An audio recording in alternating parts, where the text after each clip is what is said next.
Hello, hello, hello, hello, hello. Hi, hi, hi. Did I scare you? Did I spook you? Did I shock your pants off?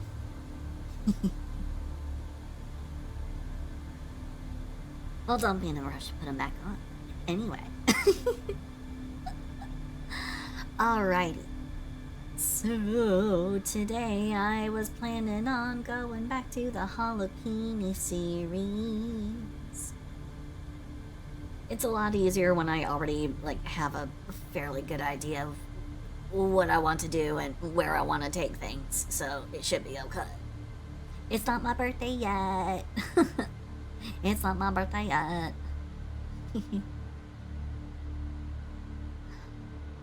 Good day, child. Hello, hello, hello. Oh, don't worry.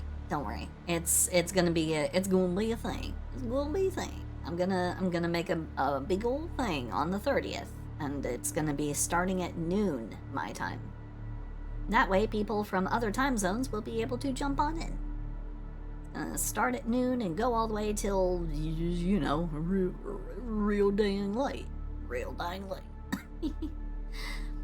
Yeah, my birthday is normally on the 28th. I try not to think about it. I try not to think about it too much. But anyway.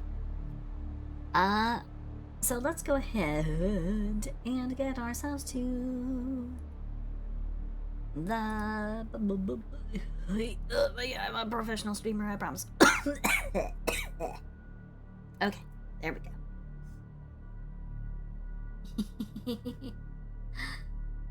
You know, that is a thing. I found out that my DM joined Discord. My dungeon master for my boy.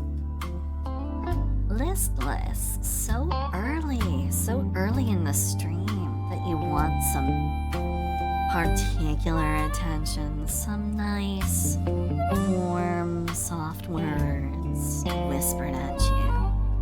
A little bit of that lewd, low voice. Well, who am I to say no?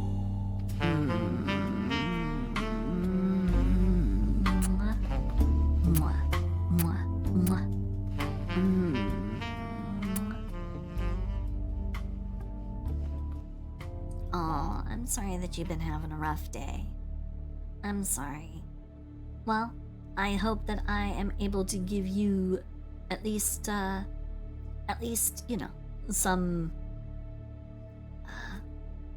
relief.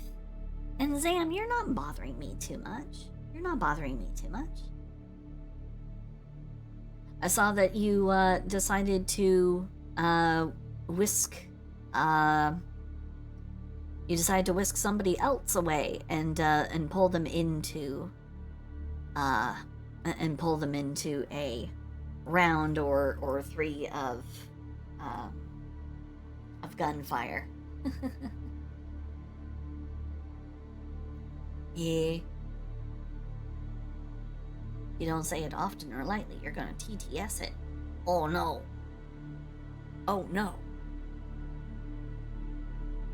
Huh? Somebody said that slime was making them play. I assumed it was you. Weird. Is there another slime? Sam, I think you're being impersonated. I think you're being impersonated because somebody said that slime was making them play gunfire. Man. I'm not kidding though. Somebody said it. Hold on. I can find it. I promise I can find it. Hold on.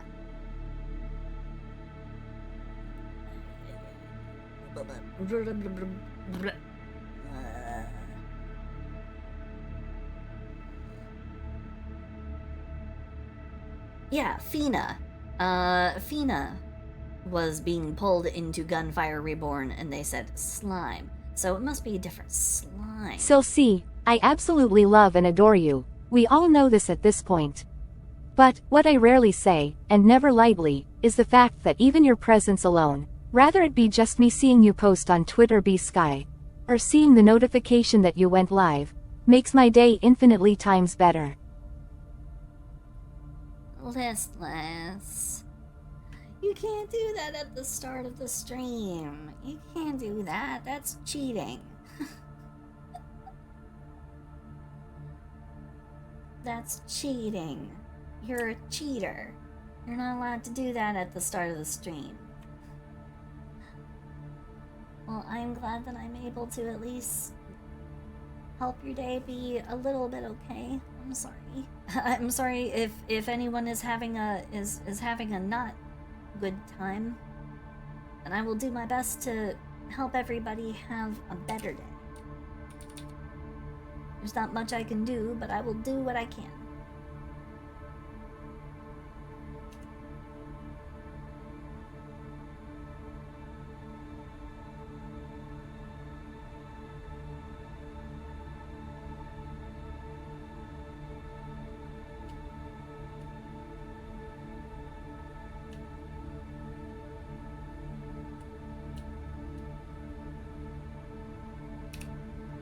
Totally not about to cheat and copy the foot I already drew. Because I'm too much of a lazy bitch to do it separately over here again. Oh boy, that's not gonna fit. What did I do? Oh no, I think I fucked up.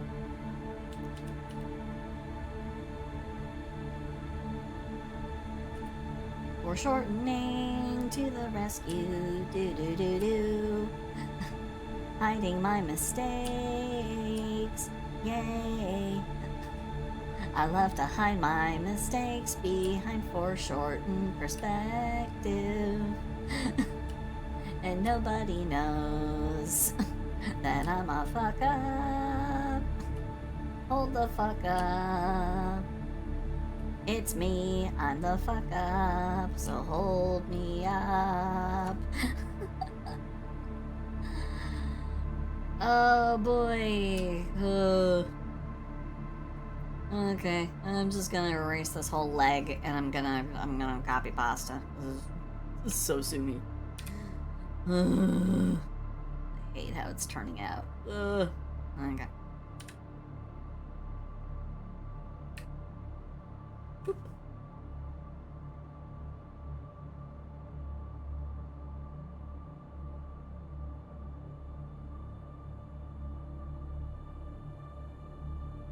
Here we go. We'll go with that.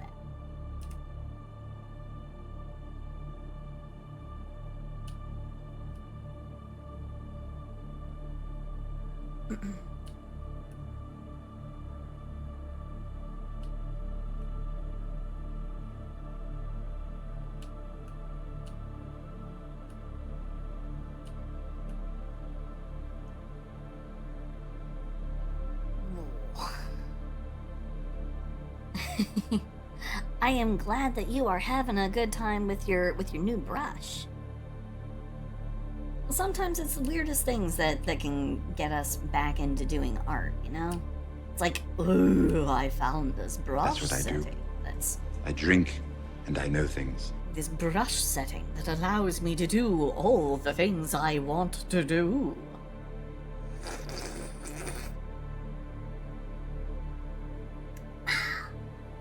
Thank you for the what the frog. Okay.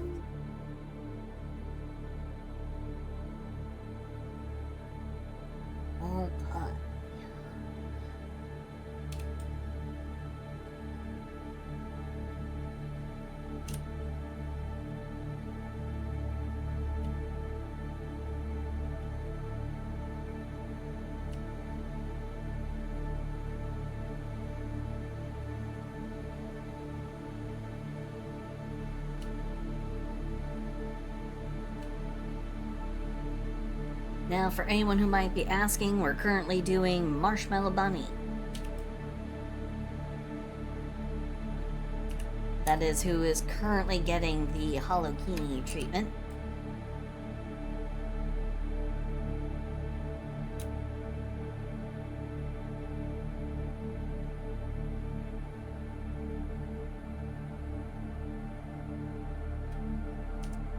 Okay.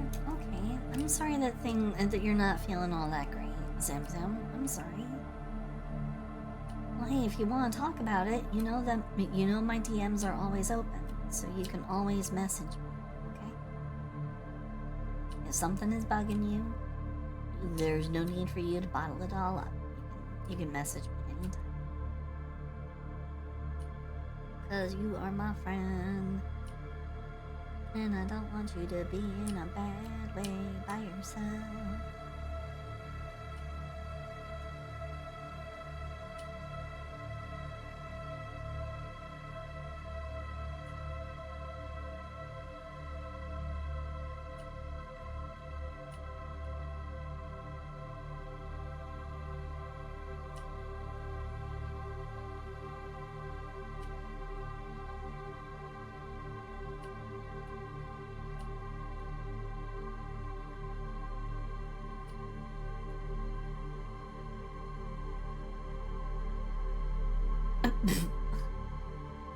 What's a Holokini, by the way?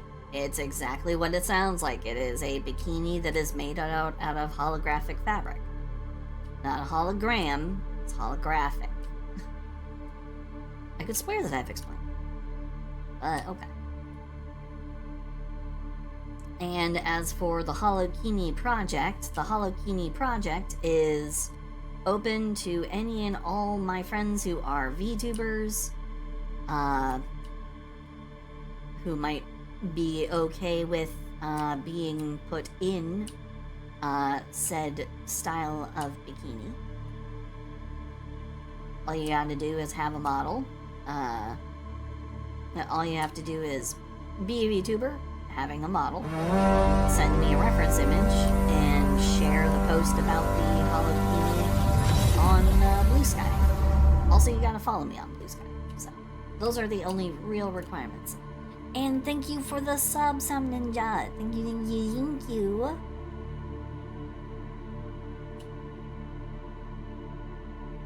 Okay, fine. I won't give you a no you. Fine, that's fine. No, you know what? Fine, whatever. You know what I will give you though? Love you too. Mwah. Yeah, if you have a model or a PNG or, just something that you use to virtually represent yourself as you stream, you can send it to me. You can send me a reference image on Blue Sky, and I will add you.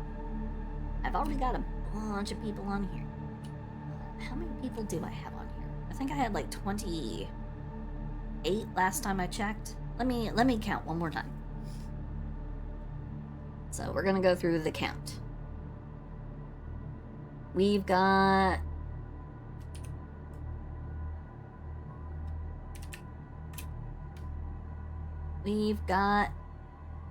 Gamma, we've got Maple Squid Arts, we've got Cyber Dragon Viz, we've got Zamzam, we've got Magenta Inpu, we've got Une Angelic, we've got Darcy, the Pepper VTuber, we've got Ravel, and Ravel has two different versions. We've got Robot Ravel, then we've got Screen version Ravel. We've got Protokura, we've got King Lemon, we've got Airy Cloud, we've got Sarek, we've got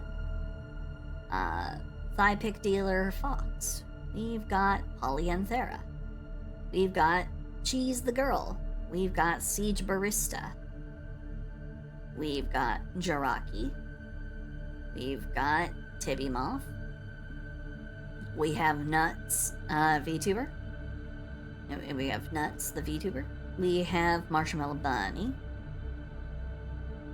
and those are the ones that I've managed to rough out by this point. We have, waiting to be worked on, Judo Kame, the Turtle Hedgehog VTuber. We've got Naz the Nico. We've got Steez Hornsby. We've got Venio Kojo. Major Ursa. Yobo Gosi, Yukisuki Mori. We've got Millie, the kaiju VTuber. Yeah, we've got Steez Hornsby. Steez gave permission to throw them in here. We've got Ragnar Magic. We've got Queenie, and we have Spuandalamia King. So in total, I wasn't actually keeping a numerical count, so that's my bad. That's 1, 2, 3, 4, 5, 6, 7, 8, 9, 10, 11, 12, 13, 14, 15, 16, 17, 18, 19, 20, 21, 22, 23, 24, 25, 26, 27, 28, 29, 30, 31. We have 31 people in total who are currently slated to be in Project V-Holokini. Or Virtual Holokini. So,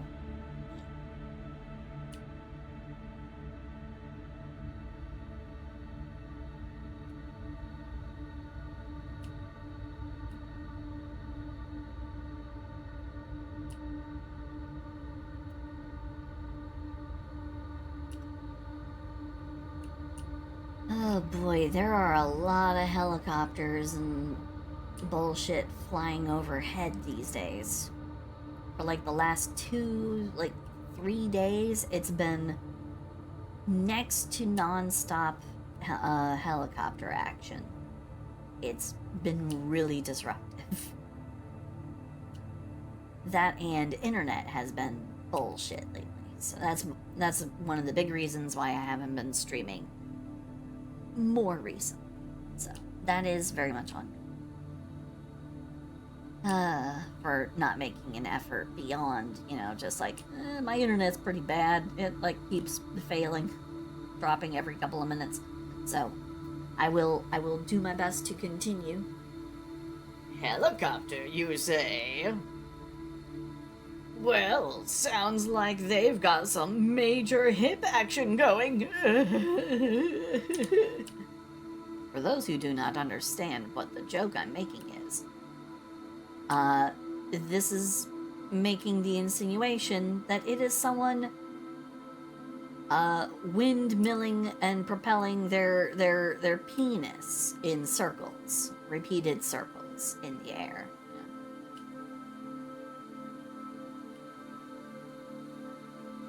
I don't know why it would be helicopter. It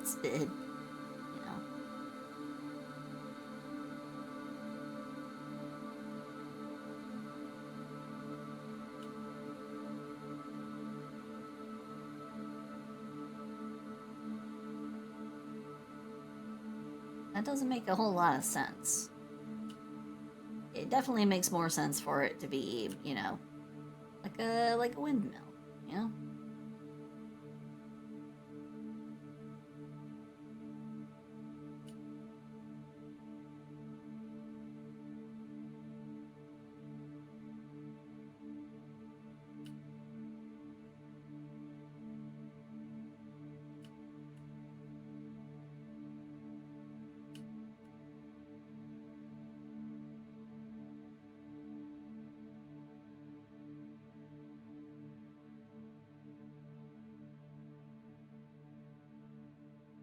It makes more sense for it to be more like a windmill, like that.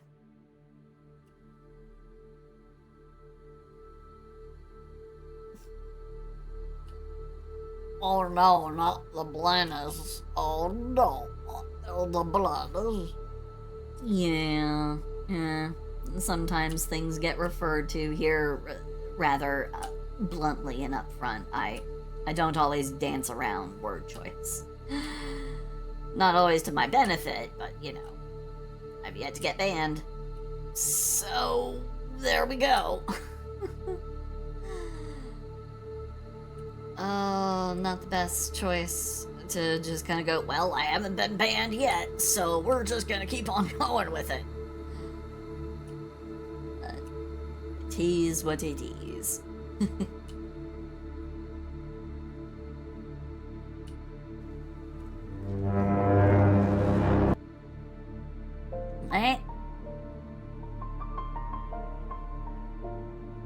Change Tuber, thank you for the raid. Thank you, thank you, thank you.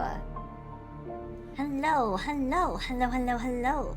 And hello, Travi Desu, thank you for the follow.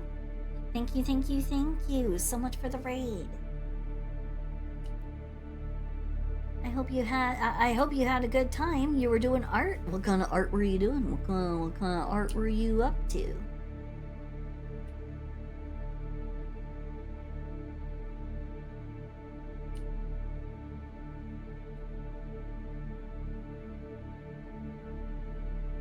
And car change tuber, hello, hello, hello. Or car chang?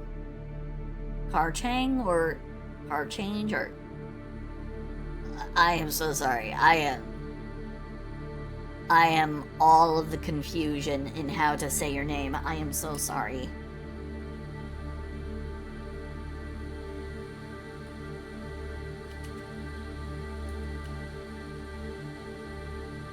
Oh no, your husband is crying. Oh no. Car change? Okay. Okay.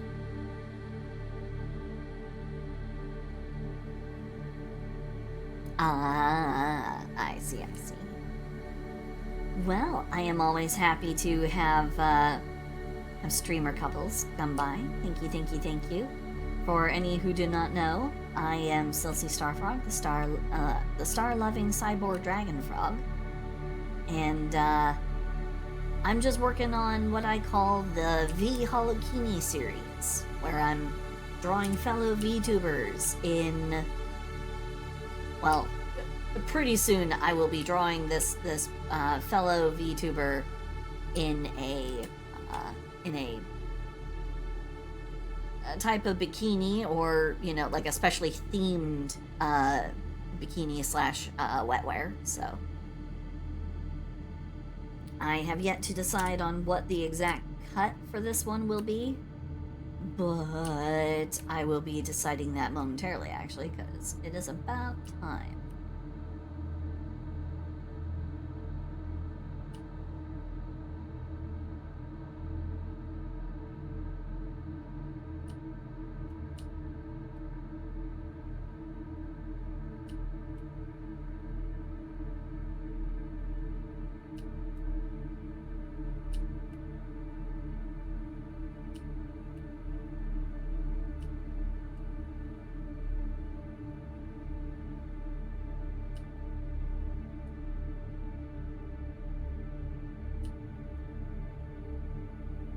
And if you need to go ahead and dash off after raiding, that is perfectly fine.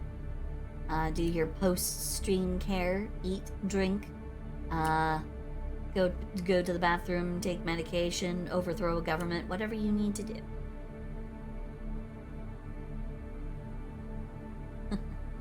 Half of it is realizing you can draw whatever you want. The other half is finding the places that allow you to draw it.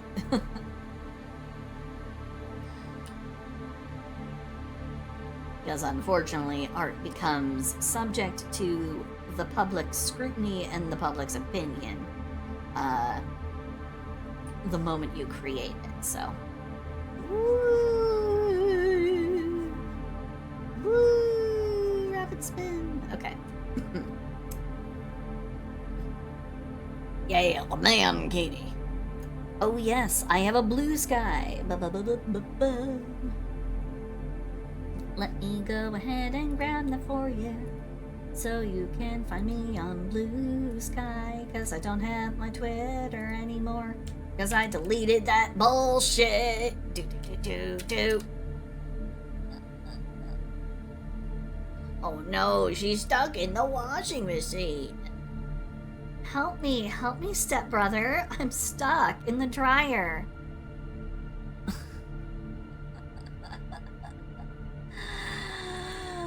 Oh no. Same thing with me. I have to do the manual, I have to do the manual, the manual method of telling everybody that I'm streaming. I will fix that. I will fix that. That is a fix that is coming. I will have to detach my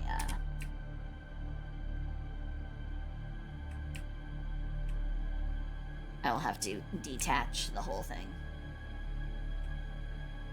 at a certain point.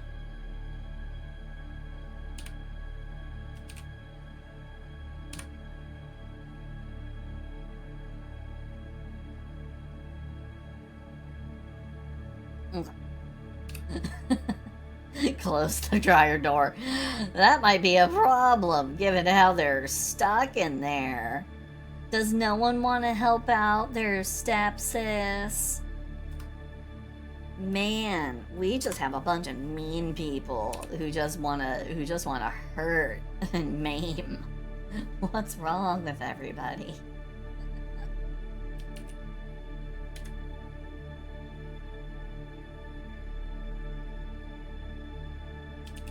There we go. More symmetrical. There we go. Okay.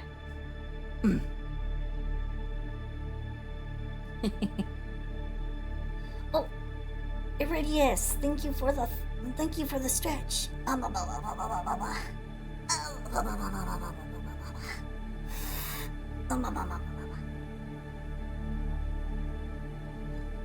thank you, Traff. Thank you for the follow. Thank you. Oh, another goblin hunt. We've got a bunch of goblins.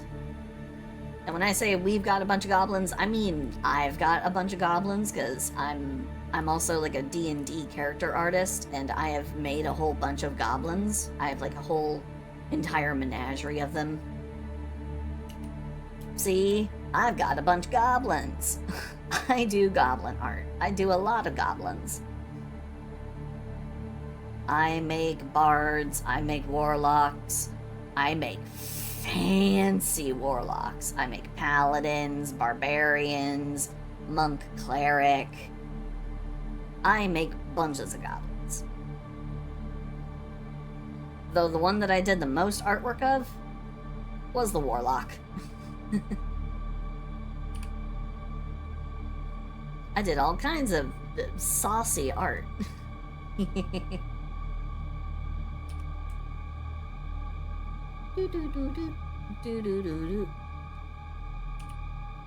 Okay.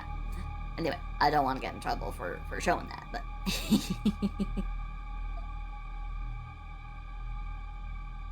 Oh! Dare! Thank you! Thank you for fixing that. I have been lazy and I did not fix that. That is entirely on me. Thank you. Thank you so much, Dare. Thank you. Mwah. I miss Muck because she was just such a horrendous little agent of chaos, and you know, nothing quite like a warlock to help propel a plot. Plots move a lot of the time because of chicanery going on with, you know, with a warlock's patron. You know, the patron will start kind of getting, you know, they'll suddenly get a little too antsy, maybe. They'll be like, you know what? I have needs, my underling. So you're gonna see to those needs. It's like, yes, sir, or ma'am, or incomprehensible eldritch entity. I understand.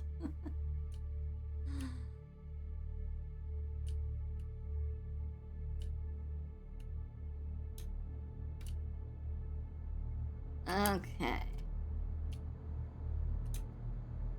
We've got Bunny's ears going.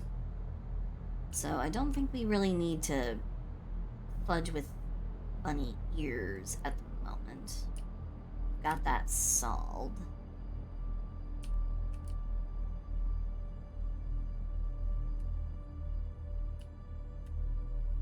she says as she literally just goes straight in to start fudging with the bunny ears. I do that a lot. I do apologize. I may apologize, but it's probably something that's never going to be fixed. It's a habit that I will probably never actually get better at. Be like, oh yeah, no, I'm totally like done with the preparatory phase of this. I'll come back to this later at some other point, another time, as I'm intensely working on it.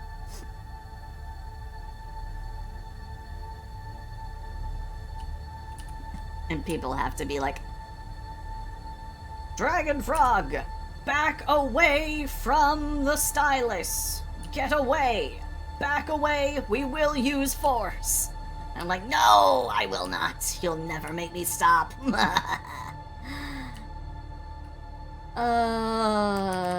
Sometimes there's something seriously wrong with me. Because I'm just like, I can't put it down. I have to, there's like this weird little squiggle in my brain that's going, hey, you're not done yet. I'm like, okay.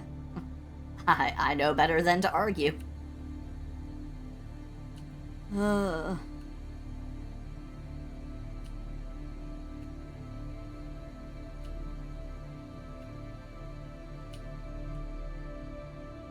Also one of those things that, while it does help me in getting art, Do not test done. me, or I will draw you with huge tits.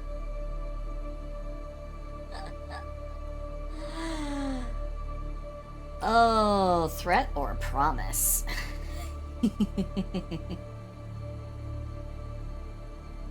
Or invitation? Ooh-hoo.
Sorry, guys.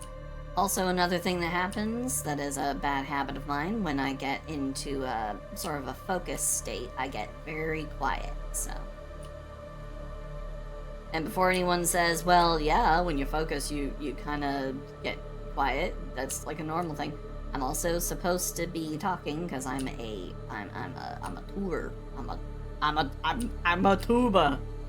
I'm a tuba. Oh. No, Arnold Schwarzenegger, you're wrong. I am a tuba. It's not a tuba. Even though I know what the line is. I know what it is, but...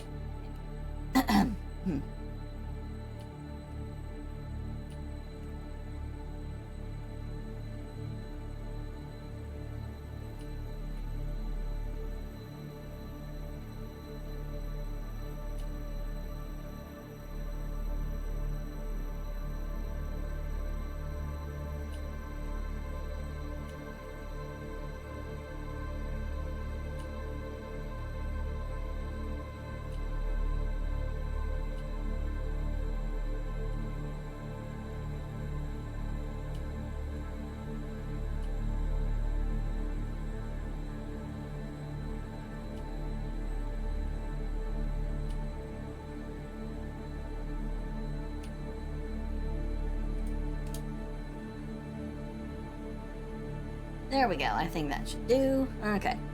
I'm a tuba. I'm a tuba. No cowbell. Alright. Sorry. Alright.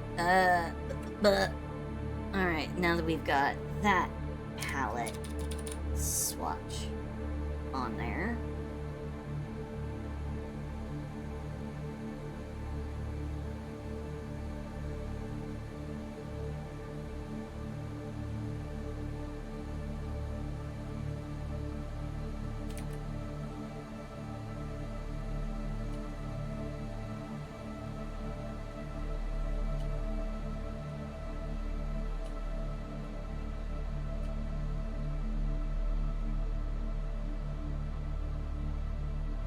You might TBE a tuba, but I've got a disease, and the only cure is more cowbell.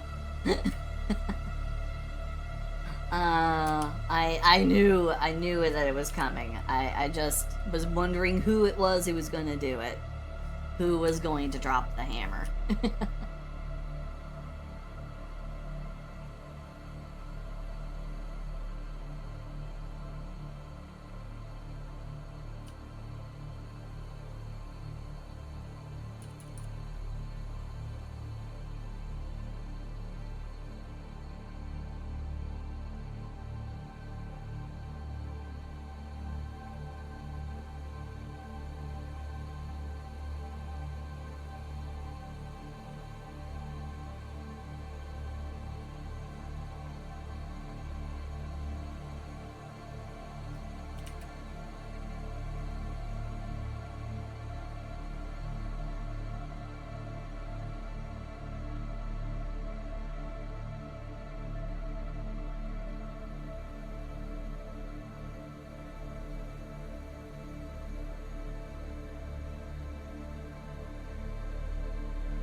I decided on doing an interesting idea for a for layered bikini.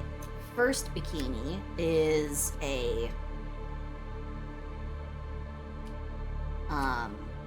like a weird split bikini. A weird split mesh.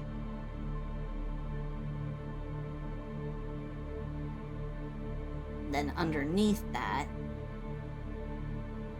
is the solid bikini, so that their tits aren't just poking out.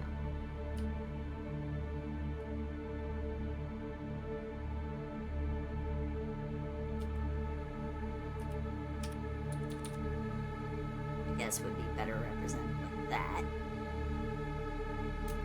rather than with squiggly hatch marks. So let's go back in here, remove the squiggly hatch marks.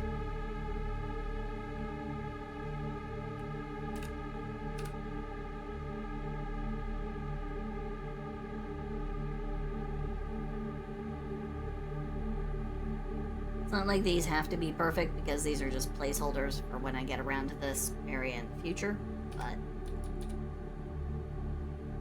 it can help with a little bit of like the visual reference. So, yep.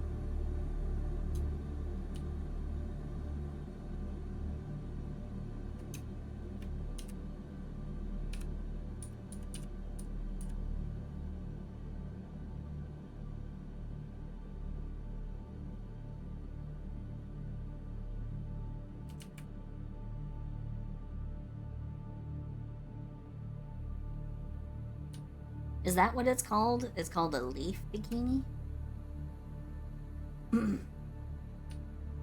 Because this one is a cut that I am not familiar with, like the terminology of. And I've never seen it as a bikini. I've only ever seen it as lingerie. So, yeah. I've seen it, just not in this particular format.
Alrighty.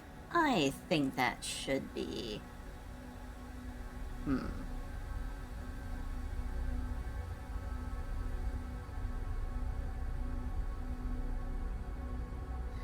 Beetle! Hello, hello, hello, hello, hello. Hi. Alright, everybody. We've gotten...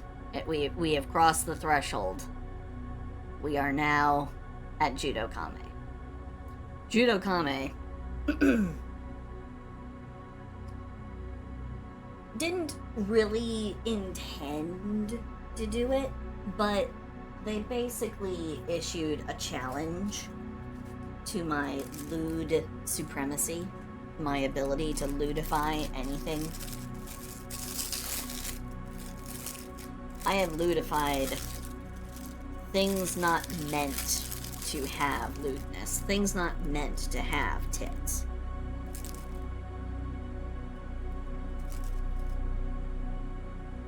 I have ludified gods and dragons. I have ludified zombies. I have ludified robots. There is nothing that has fallen outside of my purview.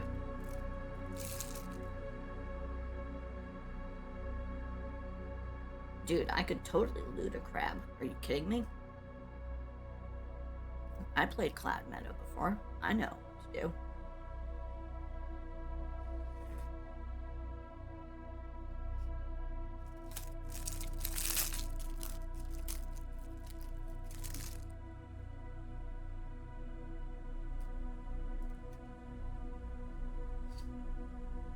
As long as I'm allowed to have, you know, a certain degree of lateral, a certain degree of, like, you know, creative liberties, I can loot anything.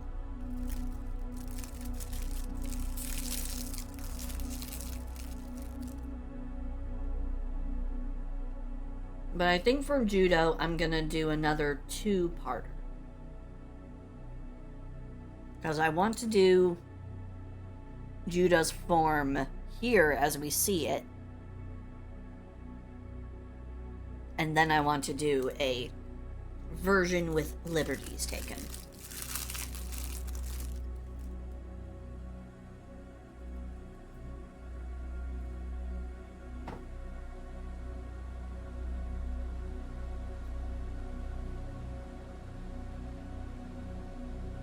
Everything can have tits if you're enough of a pervert.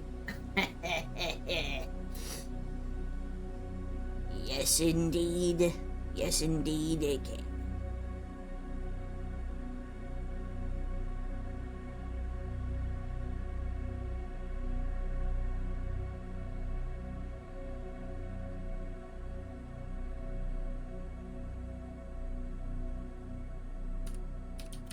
Look at me. Everything can have tits. This toaster, a crab, your seafood ramen. Nothing is safe. Everything is permitted. You are not wrong. Everything is permitted. And that is one of the few lines that can be taken from Assassin's Creed and applied to my streams, so...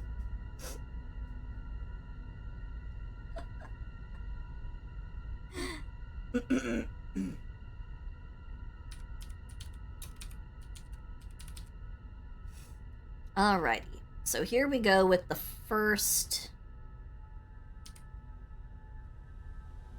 So this first one is going to be me drawing Judokame as much like their real, normal look as possible.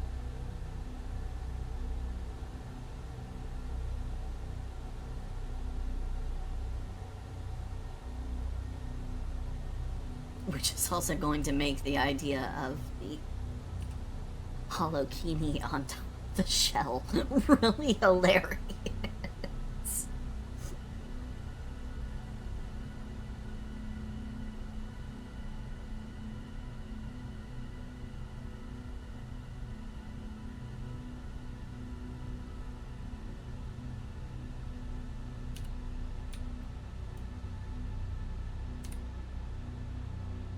Now this might take me a try or two, so give me a second because I'm having to briefly back out of humanoid shape, and we're going into small, cute, scrunkly.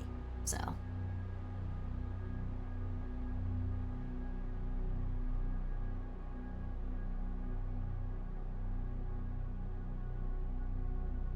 In the words of my master, empty your mind. Be formless, shapeless, like tits. Now, if you put tits in a bra, they fit the bra. You put them in a t-shirt, they fill the t-shirt. You hold them, they mold to your hands.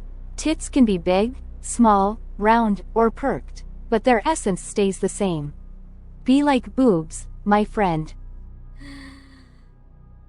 Be formless, like water. Be water, my friends. Oh boy. Talk about a strange appropriation of Bruce Lee. Oh boy.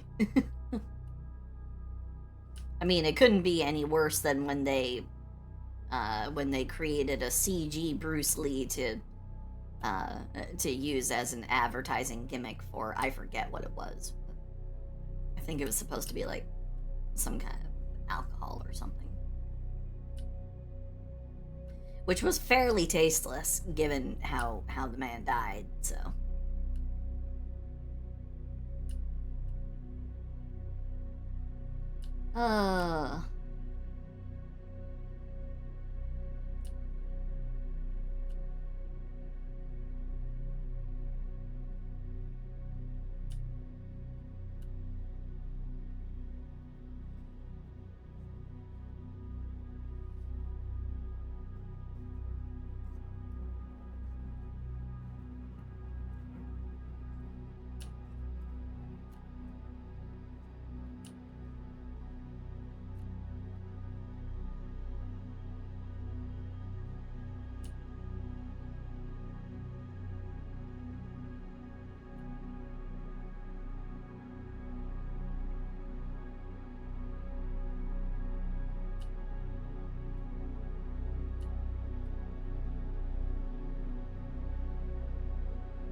That's what I do. I drink, and I know things. Thank you for the what the frog. And hello, cheese girl.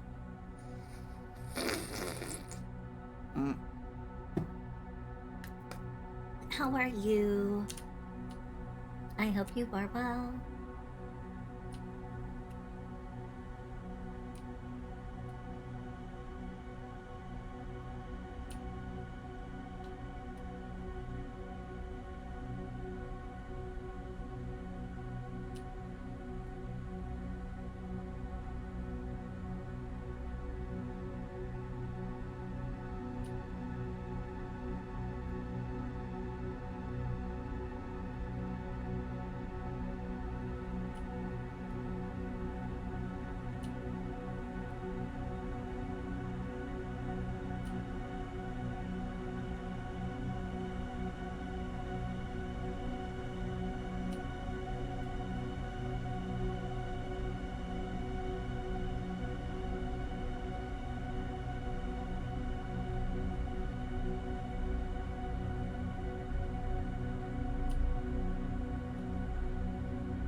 I'm also gonna have to make room for that tail to come into the picture somewhere. So.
Who am I drawing tonight? I am moving on with the V-Holokini project. And right now, this is Judo Kame. Judo Kame is a little scrunkly turtle hedgehog. So, as for you, I already put you in here. You are right here.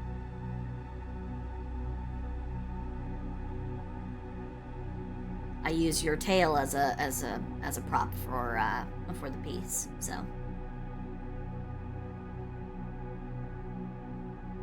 you were among the first that I did for the last stream when I actually did for the last Holokini art stream. So I promise I got you here. Ooh. Frogs got tits out to here, Carmen. I've never seen bigger tits in my life. I've seen bigger. Where? Go to hell!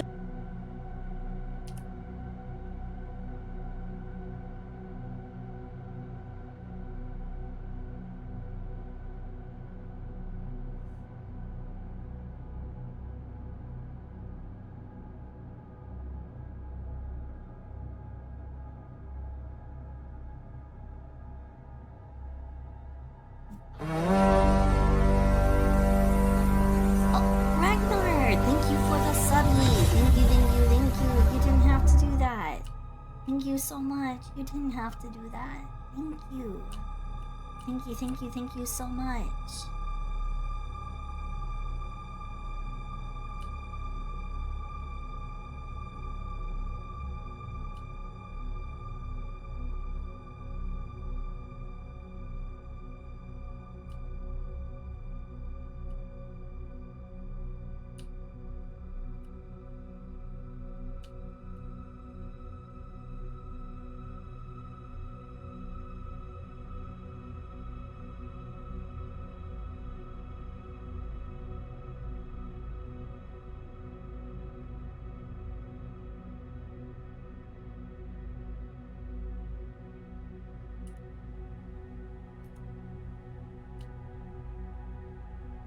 Probably not so tearful.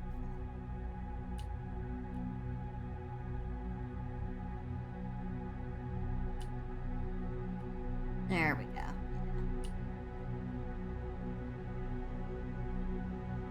I mean, teary-eyed could be interesting, but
I understand.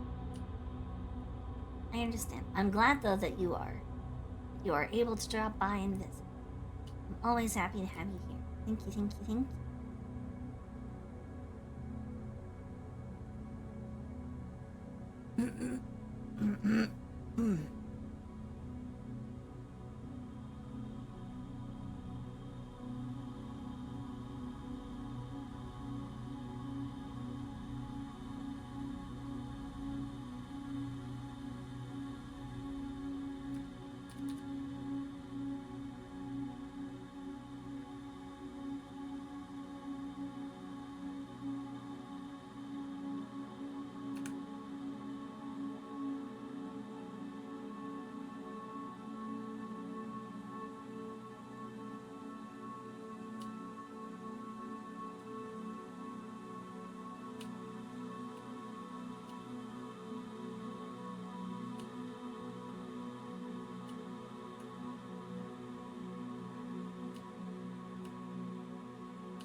Well, I am glad that you are enjoying the vibes.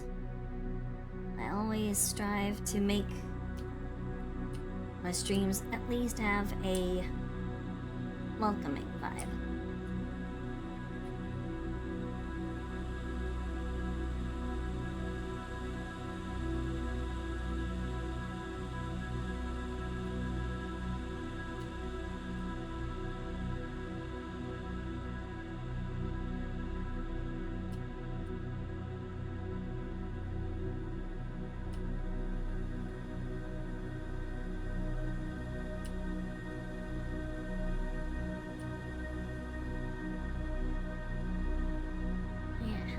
Sprunkle's tail fit in there?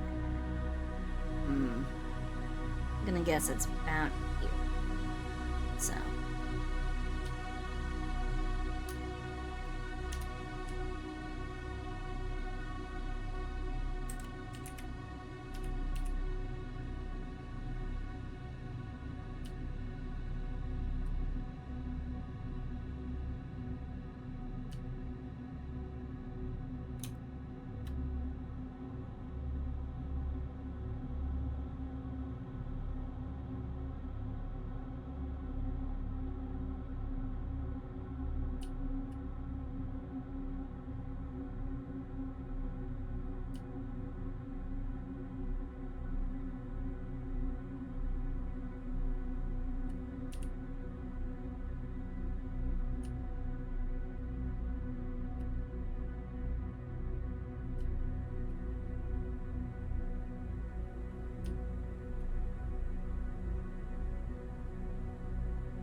Huh?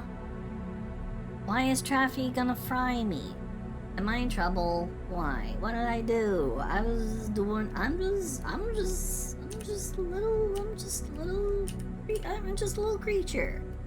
Why would anyone want to fry me? I don't want to get fried. I'm trying to keep my consumption of saturated fats down. I don't want to get fried.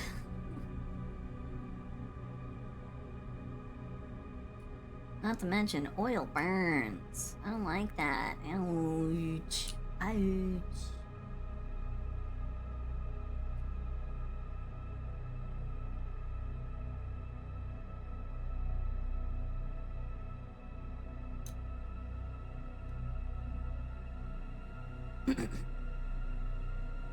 No. I'm not actually that chewable. A good part of me is actually made out of metal. Like,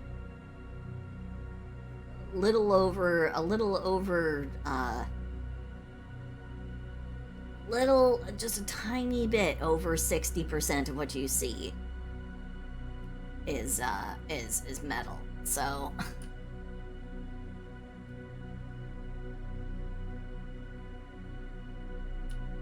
yeah, neck, arms, all that stuff. And it's alien metal, so it's not chewable.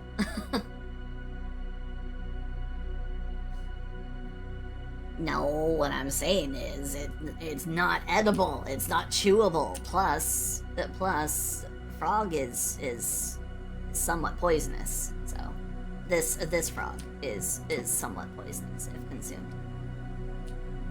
I am toxic. Not a good idea to try and eat me. Why does everyone want to eat me? Zam, I totally understand now. I totally get it. What is with everybody wanting to eat me? It doesn't make any sense.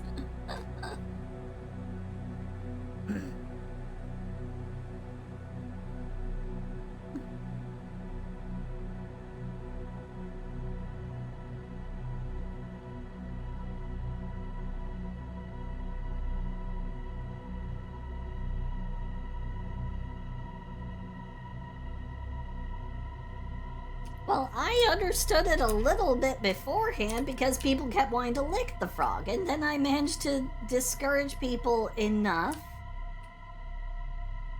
that it died down, and now it's picking back up.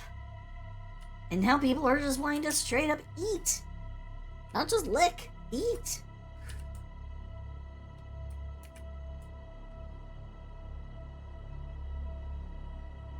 Oh my god.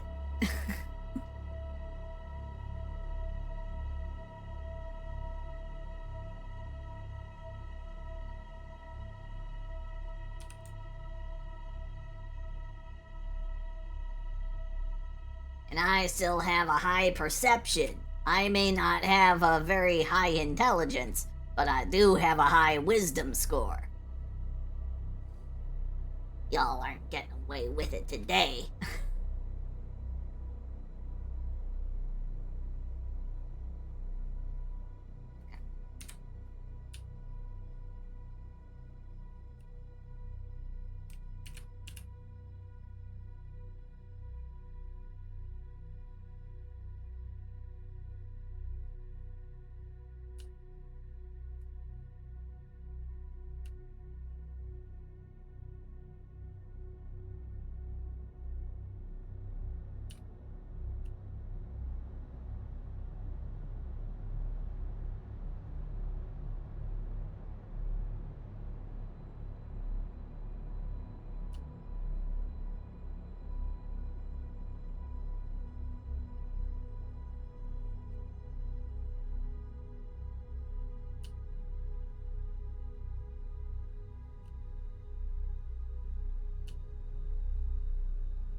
I don't like what's going on with the mouth or the eyes here.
There is also a wet the frog option, which allows me to drink a little bit of my beverage. Which tonight is extra sweet tea.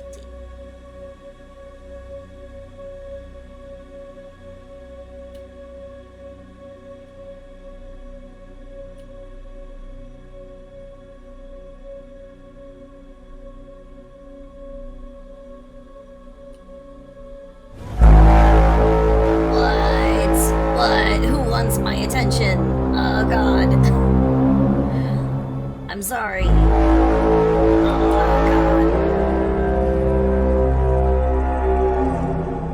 god. You have my undivided attention now, Watcher. How are you doing? Yes, hi. Was I not paying? Did I miss something that you tried to say to me? Here, let me run back through the chat.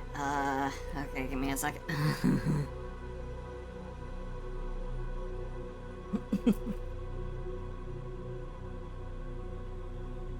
No, I didn't miss anything.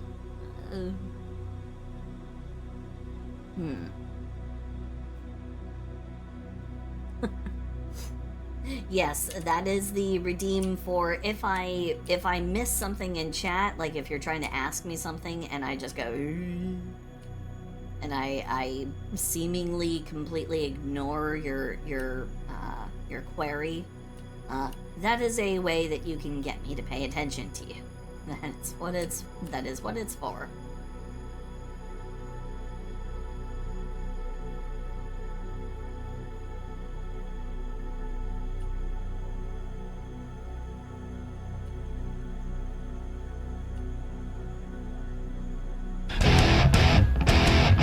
I like frogs 'cause they go boing and ribbit. That's what I do. I drink and I know things. Oh, thank you for the what the frog.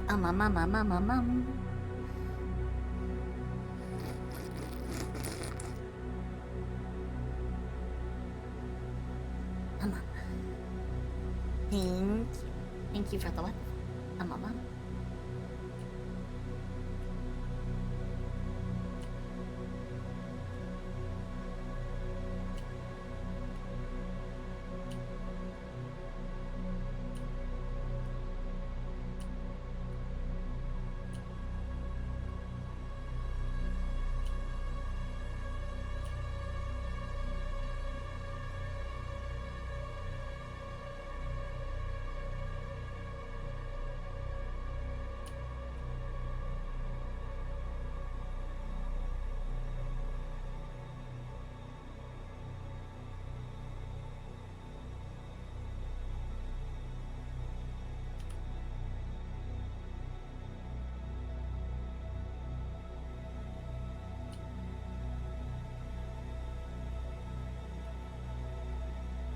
I'd say this is a pretty successful,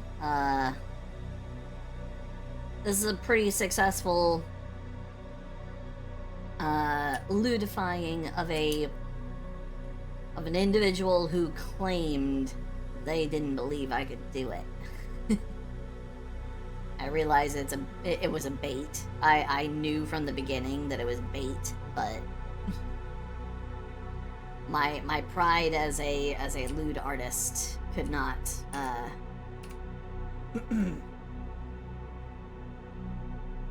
could not just sit back and say nothing or do nothing about it, so.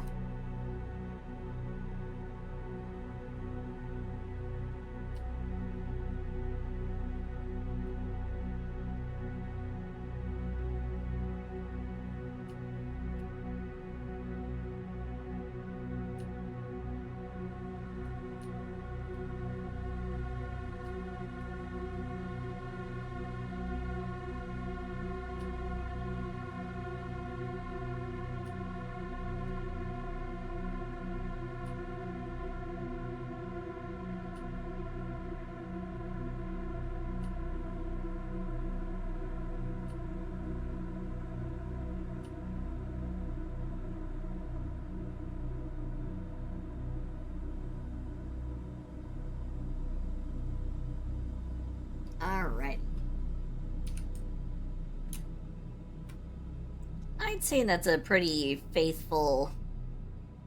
That's a pretty faithful way of doing it. Yeah, I'd say I did a pretty good job. It's not the best of the best, but it definitely does the job.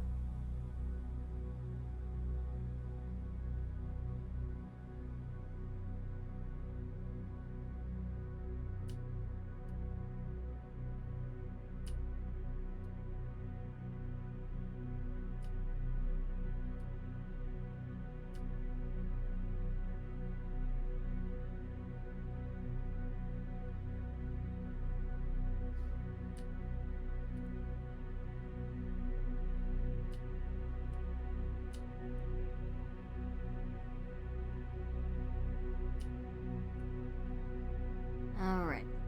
Give me a second here.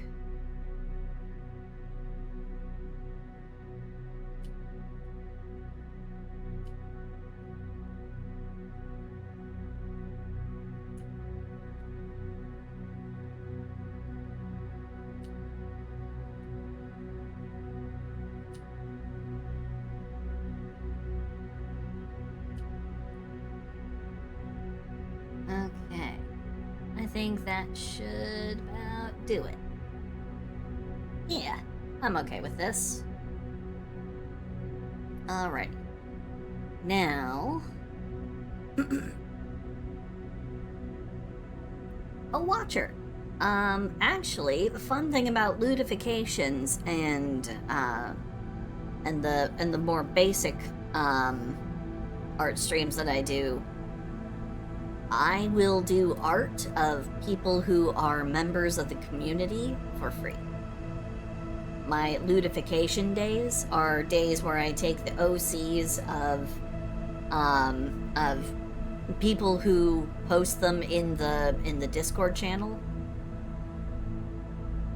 So if you are in the Discord and you go to the Draw Me Like Your French Frogs channel, you can post reference pictures of an OC that you want.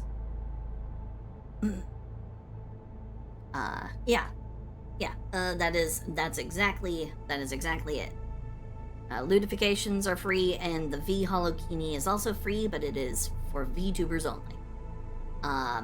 But otherwise, lootifications, I do those. I try to do them every Thursday at least. But my schedule has kind of gotten fudged up. There have been things that have happened in the last month that threw me for 500 loops, and yeah. Still trying to find normal after all of that, but yeah. Okay, now we get to do my version. We get to do Silsey Taking Liberties version. Let's do it, boys. Let's go. Okay.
should also make sure...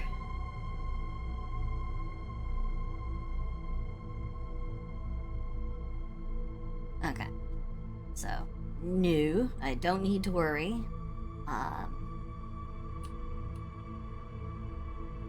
Judo Kame is not one of the people who gave me a special note about how they wanted their character drawn. Because these are free, I don't give quite as much rein to the people. It is the understanding I'm doing free art of them, so I'm given quite a bit of lateral, but I do take some things into consideration because I don't want people to be made uncomfortable.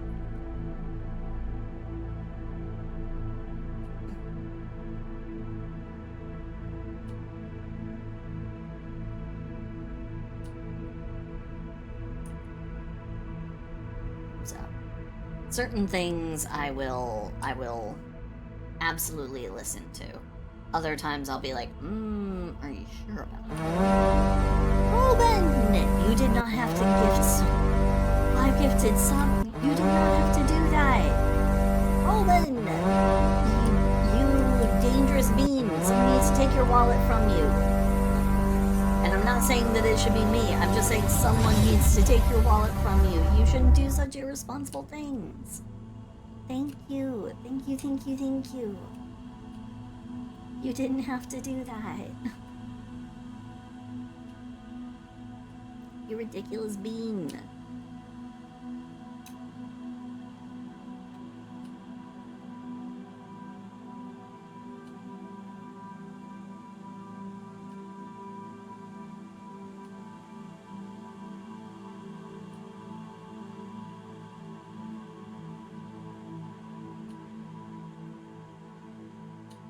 Thank you so much. You are a wonderful bean. Thank you, thank you, thank you. I definitely Actually, fell behind kinda. on that. Tears of joy.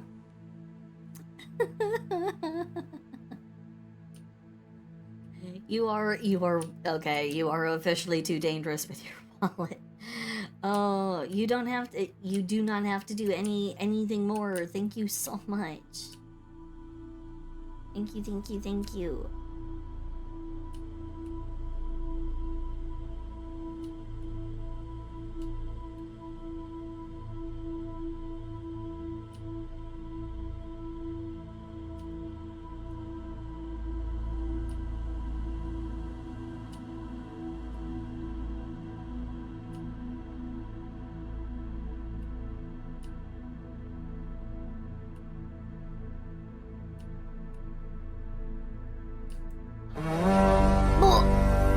Ragnar, you didn't have to give us.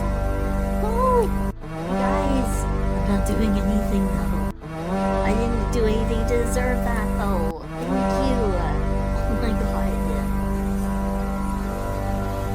No. I mean, I'm down for a good old-fashioned bank robbery any day. In Minecraft.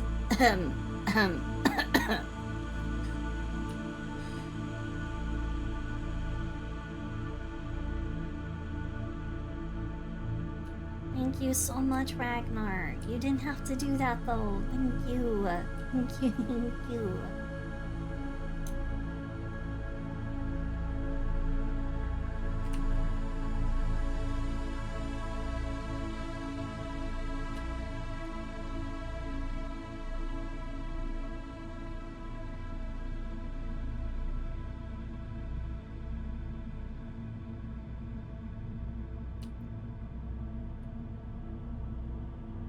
Oh, good news. Next time I try a game stream, I will be streaming, I will be streaming Cyberpunk.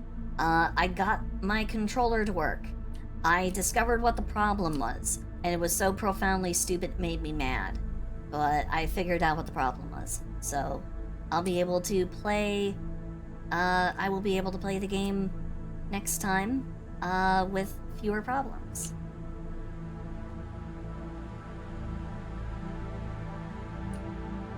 Oh god. Completely different game, you're right.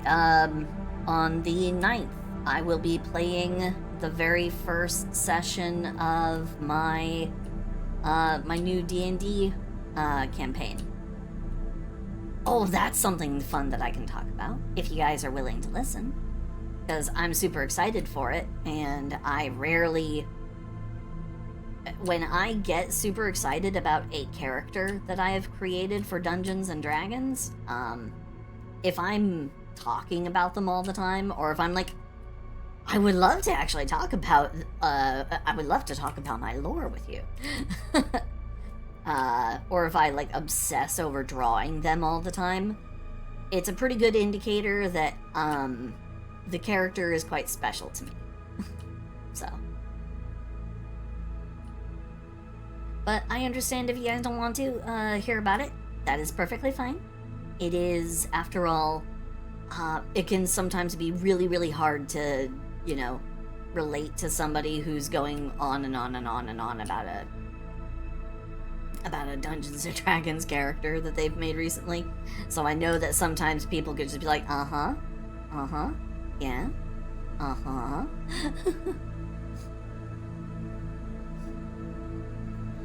I am... Okay, so I won't throw her up onto the screen, like, to devour everything that I'm doing. I will simply... Tell us I need to know. Actually, I just had an even better thought about how I can do this. I can do it like this. Okay. So this is my character for my D&D game that will be starting on the 9th. I am super excited. Super, super, super excited. I'll trim it down to this one. Boop. This is my super awesome Water Genasi character. Her name is Octavia Juventus Pontius Roth. I made her name as pretentious sounding as possible and as long as possible.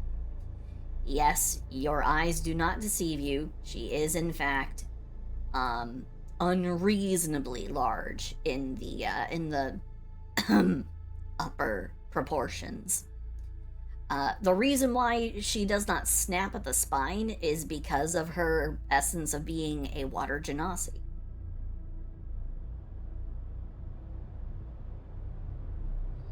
Ragnar, thank you. Don't worry about message delay. Especially if you've used highlight, I definitely see it. Oh yeah, no. Your Reaper is just a little bit. You are still. Huh? Oh. I got a choo-choo emote. Thank you guys for the hype train. Thank you. Let's see. Ragnar, you are still...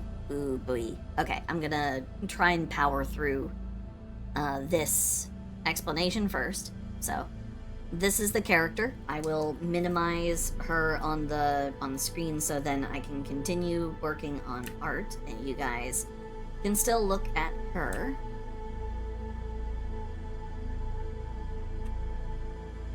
Let's see. We're over here. Make it smaller. Let's move that.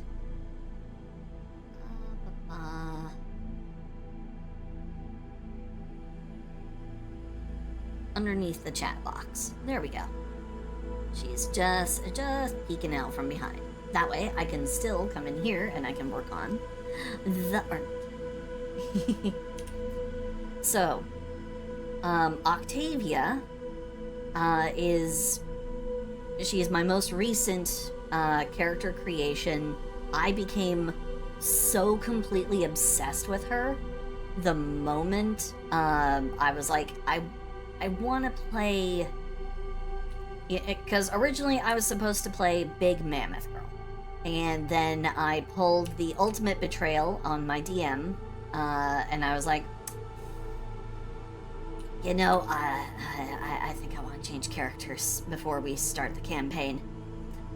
And I felt bad about it, but the main reason why I wanted to was because the more I worked on her as my backup character in my other campaign, the more I was like, no, I just want to be able to play as her.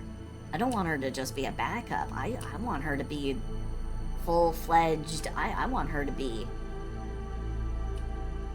you know, I want her to be able to do her coolness without having to wait. I don't want to have to wait to die to play as her. So I was like,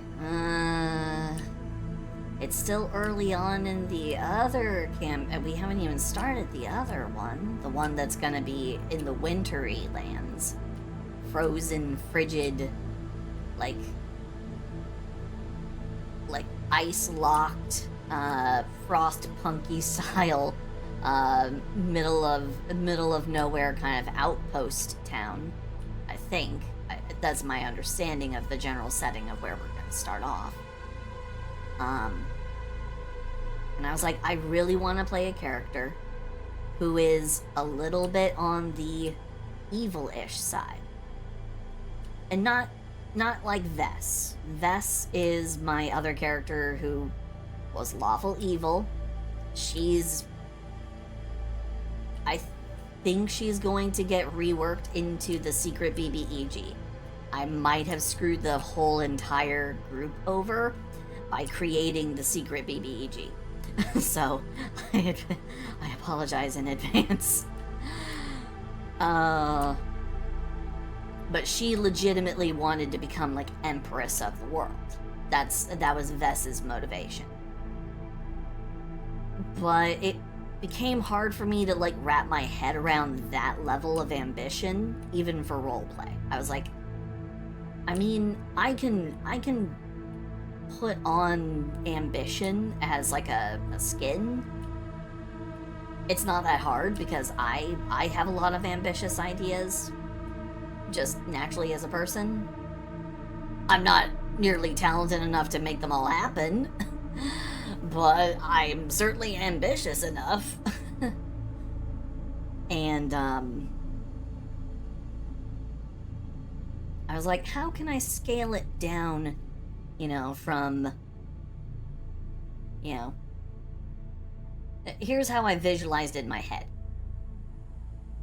This was the pinnacle of evil. You know, I want to become the ruler of the new world order and all shall obey me, kind of a thing. But I wanted to play an evil character. So how can I make it happen without being pinnacle of evil? I was thinking about it, and then I'm like, well, does the pinnacle of evil only have to be separated by going another tier down? Someone who doesn't want political power necessarily, maybe they just want to control everything from a different point of view. Not rule over people, but rule over something else that everyone depends on. And what would be the best motivation? And I was like, well, one of the best motivators for anything is man. So I decided I'm not gonna go down in scale of evil. I'm gonna divide the pinnacle. So there's the desire for political power, and then the desire for financial power. And I've decided to go from over here, where Vess was, over to here, where Octavia is. Octavia wants to rule the markets. She wants to become... she wants specifically... while I have not written it out in for her backstory necessarily, her desire to become obscenely filthy rich is entirely based on trying to get revenge for what happened to her mother, who tried to become just a regular merchant. She tried to apply at a merchant guild. But, for reasons of clear, blatant corruption, the guild would not accept her. More than a little bit of prejudice as well, seeing as how Octavia's mom, I decided, is going to be the origin for Octavia's Fae connection. Because Octavia is going to have a Fae connection that allows her to become part Fae Wanderer Ranger. She's a bard and she's going to be a ranger, so she's kind of spreading her abilities out there a little bit. But her mom is going to be just kind of a somewhat minor Fae, a little lesser Fae. You know, maybe even a little scrunkly. I don't know. But regardless, because her mom was denied the ability to have her own business, could not apply with the guild, and thus could not do business in the city, and was basically laughed right out of the merchant guild, Octavia has gotten it in her head that she's going to make them all pay by becoming so rich that she can literally buy the entire guild faction.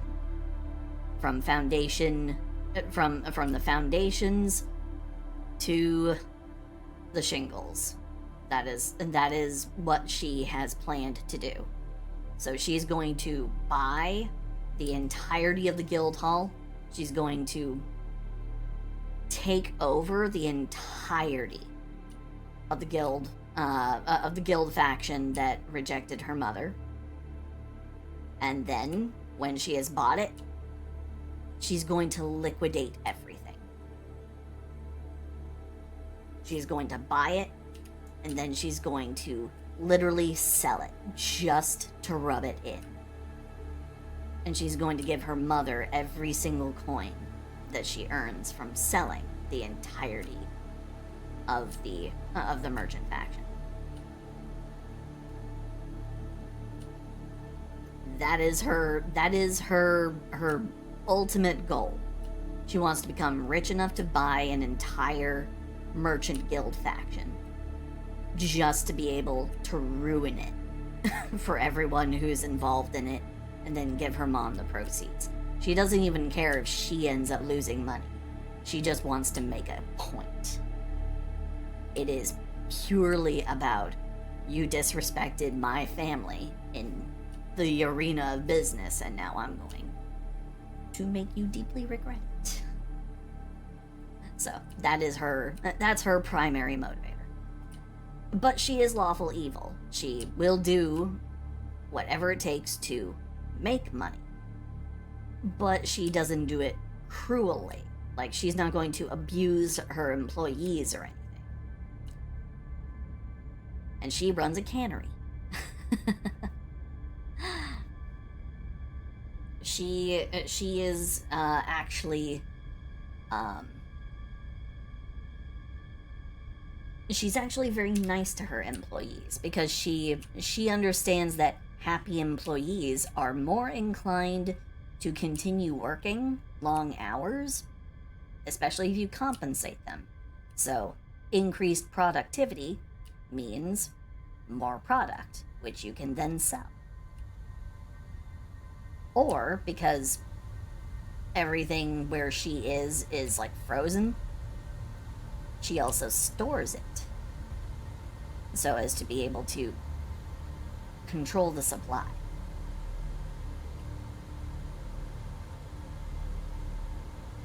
Why stop at just one guild hall? Why not try to take over all of them? You control the world.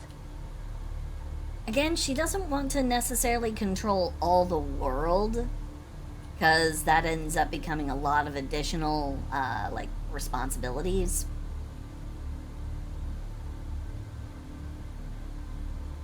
But she does have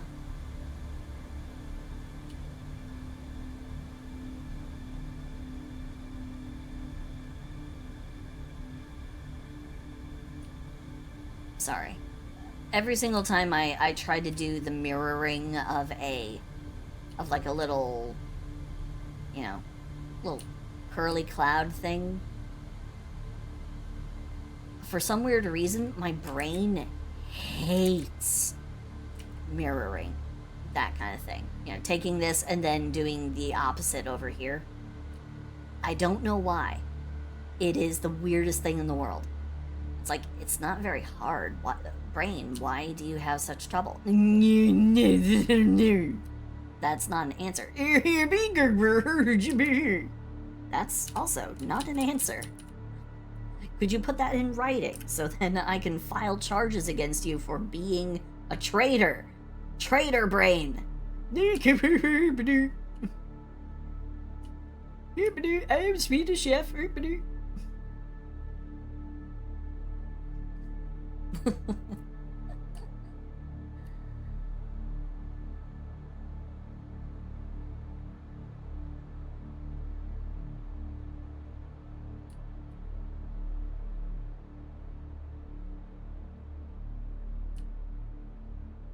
But Octavia does, in fact, want to eventually become so rich that she doesn't have to flex power, that her word can be as good as cash.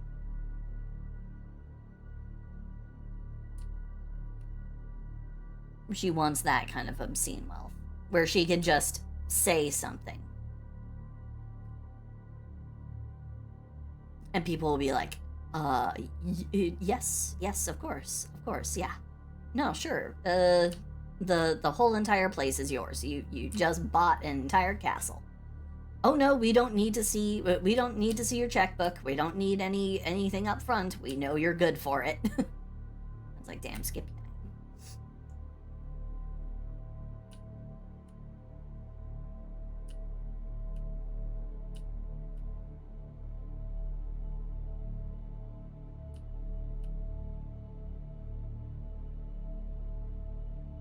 Yoeng, Bordeng, Dahu, Badeskadu, Yibo Getter Dior, and Bork Bork, Yonish Boern de Great Outdoorsy, we make de cycly stew.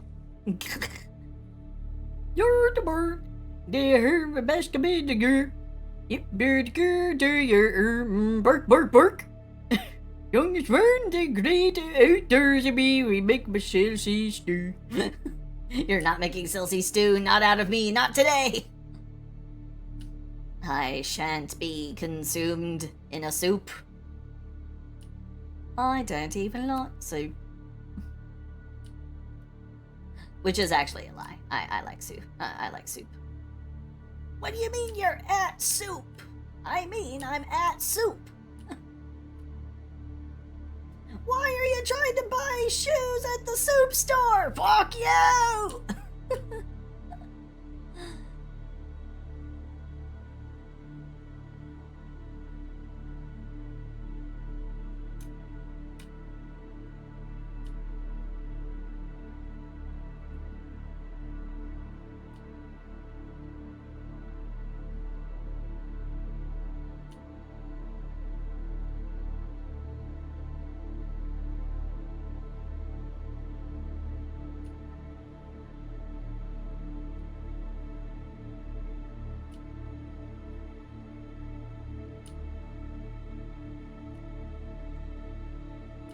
So yeah, that is my brief little blurb on my upcoming D&D character, who I will be streaming those sessions with the blessing of my DM.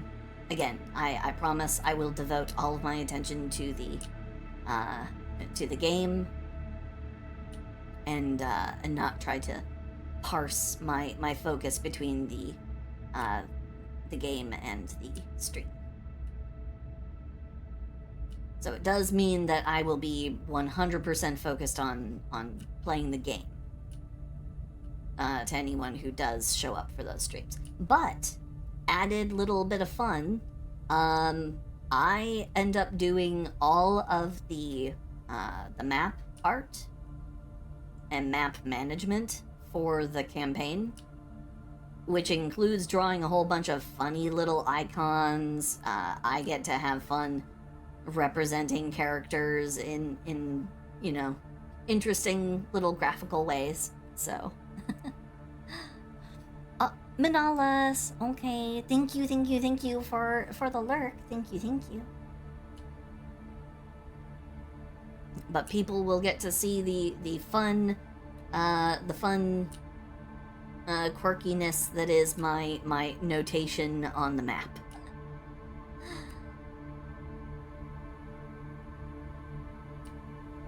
So I'm looking forward to that. It should be fun. And again, that will be starting on the 9th. So that will be the day after our belated Halloween celebration. So anyone who maybe did not celebrate Halloween and do anything interesting or hang out with anybody, you are also free to come to the you're free to come to the Star Pond. You are free to come to the Star Pond to get get your spook on, as we're going to be celebrating Halloween just a tiny bit late. Just a tiny bit.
For Octavia, her, as far as, where the blue tends to, like, be present, it's just the tips of her ears and at her hairline and on her toes.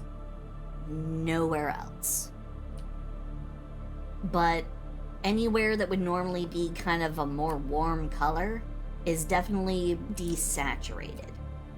Like, you know, certain other areas, certain other bits of anatomy that might be perhaps pinkish will be a lot more muted, kind of a more bluish gray tint, but not expressly blue.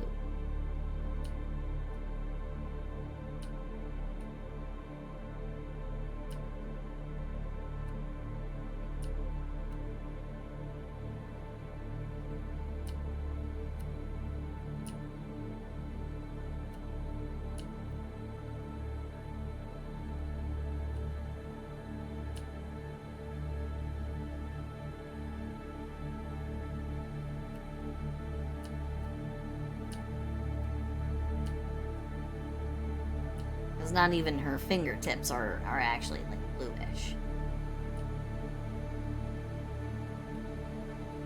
Just the tips of her toes, her hairline, and her lips and her ears.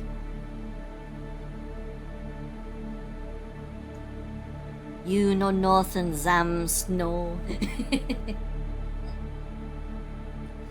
It's fine. It's fine. I'm okay with it. I'm chill. After all, I did say people are allowed to draw my characters however they like, as long as they draw them in a at least somewhat respectful manner. So, you know, no horrendous, like, you know, graphically horrendous, like, violent stuff. no gore porn, please. But I don't need to worry about that with you guys, because I don't think anybody who follows me is into that stuff. I don't think, but I don't know, so maybe I should rescind that claim, because I don't know for sure.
Okay, so I've never worked at fast food, but I did work at a ice cream place. I worked at a Cold Stone Creamery.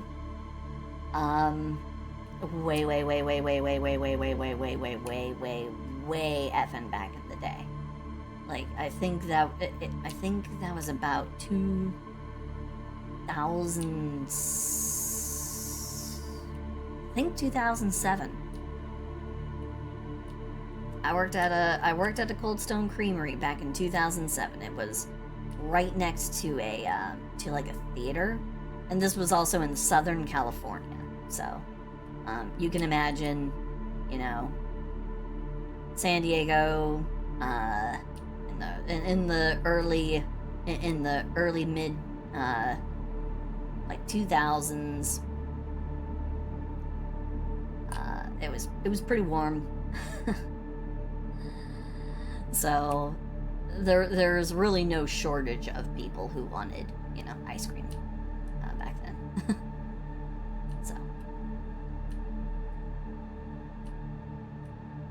So I don't have fast food experience, but I do have fast-paced working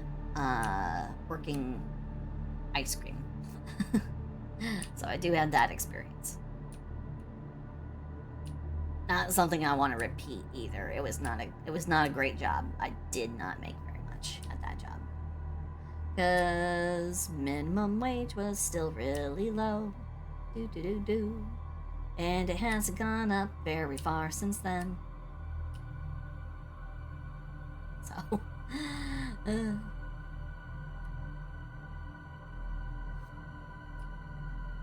Yeah, I had to cream pretty fast. I mean, hold on. Wait. Hold on.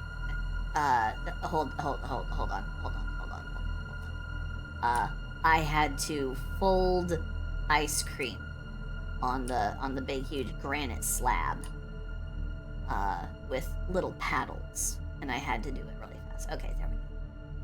Nailed. Totally sick.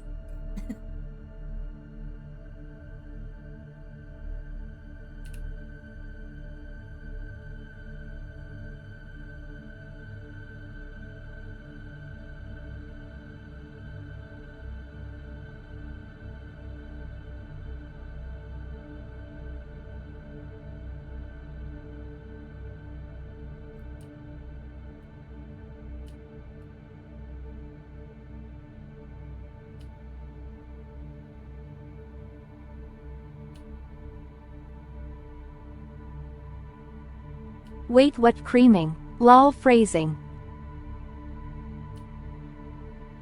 I fixed it.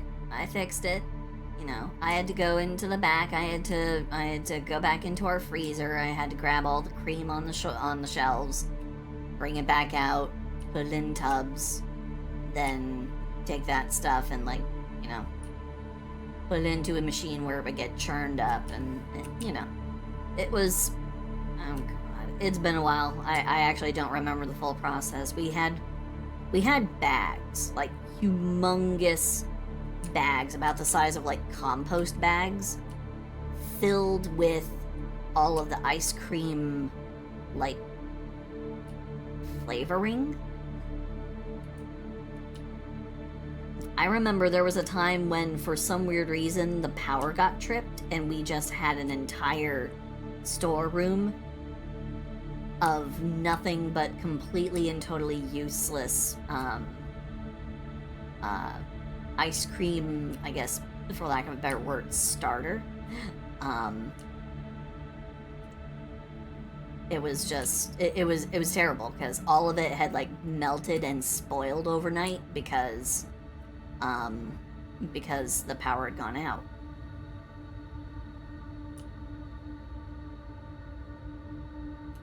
And that was one of the last days I worked at that place. It wasn't the thing that made me leave. And I didn't even actually leave that job. I got fired. I got fired because I was too slow. That was the claim. But I found out from one of my former managers, one of my former shift managers, who worked there for a little bit longer after. I learned from him that the franchisee, the one who, the lady who owned the place, got in some extreme trouble for certain violations of California labor laws, and that there was a class action suit. And I was like, okay. Well, I'm not gonna get involved in that. I honestly do not think it would be worth my time. But, you know, thanks for keeping me apprised of that. And they're like, yeah, no, sure. Probably, like, there's gonna be less than, like, $50 given to everybody who is a part of it, because there are just so many people. But I'm like, oh, I think that's gonna change the nature of everything going on. But okay.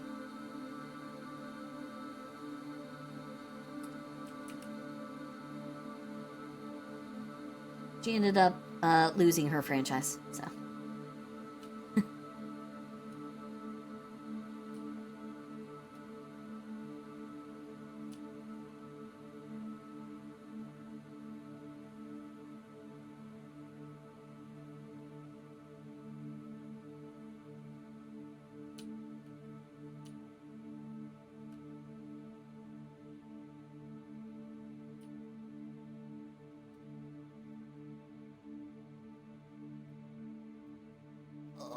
Little bit of a stretch.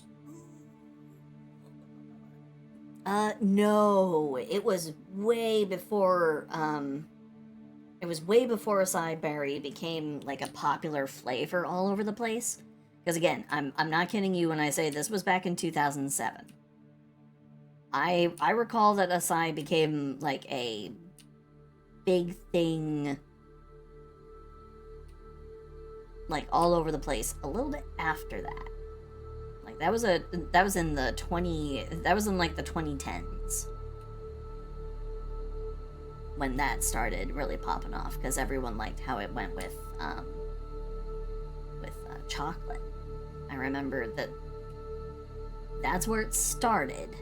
It started off in chocolate, and then everyone started adding it to everything else as soon as, you know, there had been some preliminary study into acai berry as a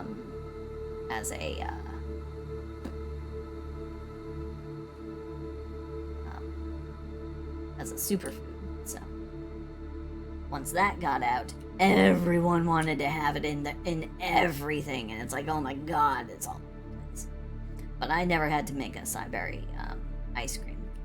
Actually, if I recall correctly, our most popular flavor was Rocky Road.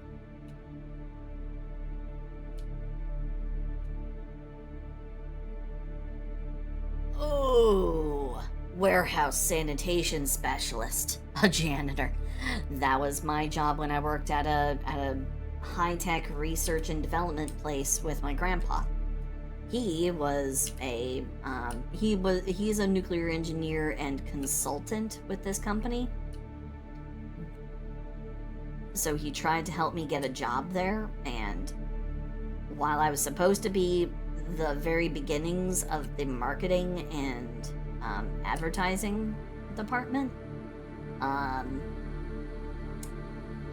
since the owner of the company didn't have one yet, didn't have like an office or anything set aside that I could use, I literally got put in the back, in like the back of the warehouse sized like storage area, inside a caged off area where they stored cleaning supplies that hadn't been used or touched for over a year.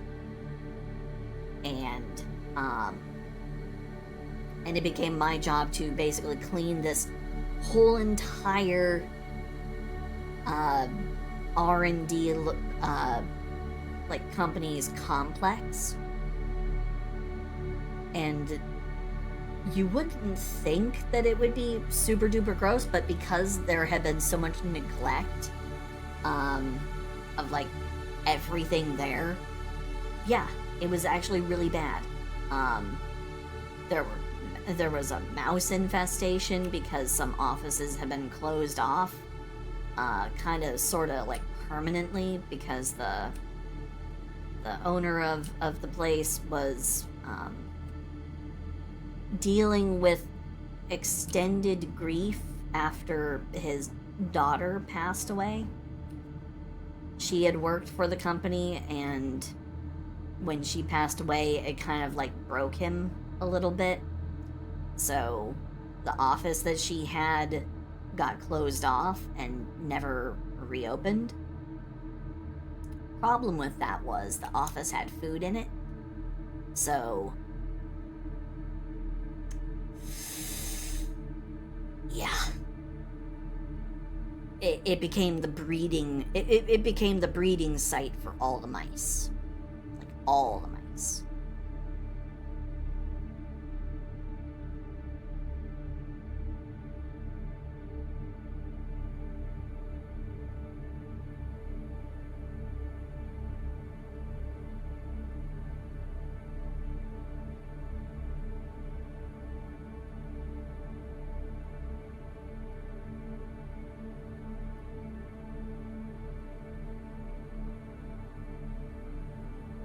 The thing that made me leave the job as being a janitor was when I had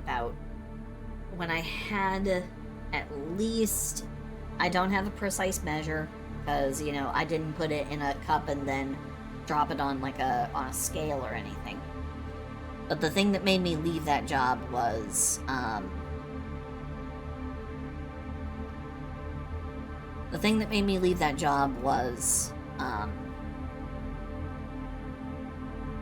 when I was replacing ceiling panels in the break room, which was used by everybody, by the way.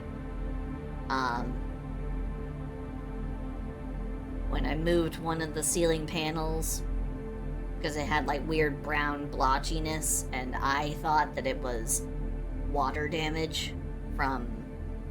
I thought it was water damage coming down from, you know, some kind of leak in the roof or something. No. It was moisture released from dying, rotting mice in the ceiling. They expired because of all of the poisoned mouse bait all over the place. They died up there in the crawl space. Rat PP. Yeah. Well, they weren't rats. These were quite expressly mice. They were mice, and so I moved one of the panels. I tilted it just slightly. Oh, don't worry about it, Car. Do not worry about it. If you are You do not have to explain anything. It is perfectly fine. If you are having trouble typing, I am super sorry that you're having trouble typing. So you just go ahead, you kick back, you relax, don't worry. You are still counted as present. Funful, hello. Hi. Oh, for those who may not understand why I'm stopping here, it is because I'm just trying to rough out all of the basic stuff before I Ribbit, motherfucker, I'm a goddamn frog. Before I go back through and fully refine all of these to the quality of the V-Holokini project is me taking fellow VTubers and I draw them in holographic bikinis. Not holograms, holographic.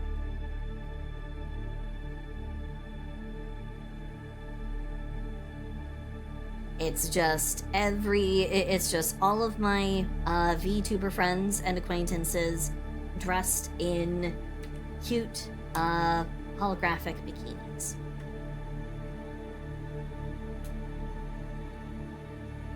I've got three people in the portfolio as it is, myself included. And it's pretty much open to anyone who wants to jump in and be a part of the project. All you end up having to do is be a VTuber, follow me on Blue Sky, send me a reference, and share the post about the project, and then boom, you get added. And it's okay if you weren't like a full live 2D VTuber, if you have a if you're like just a PNG tuber, or like even just a still JPEG tuber, whatever is going on, whatever is your business. If you use an illustrated figure as your avatar for streaming, and you stream, I consider you, in the most vague sense, to be a VTuber, so no worries. And I've got a bunch of people on board already, like Gamma, Maple Squid Arts, Viz. In a few special cases, like my moderators, my mods here on this channel, I have Space Zam, my Jam is included in the project.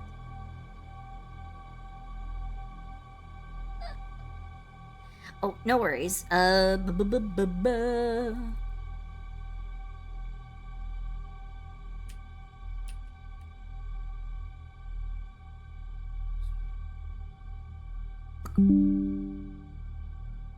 will send you a thing.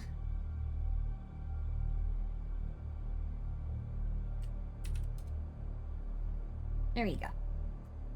That should have pretty much... Oh boy, okay. And not quite everyone.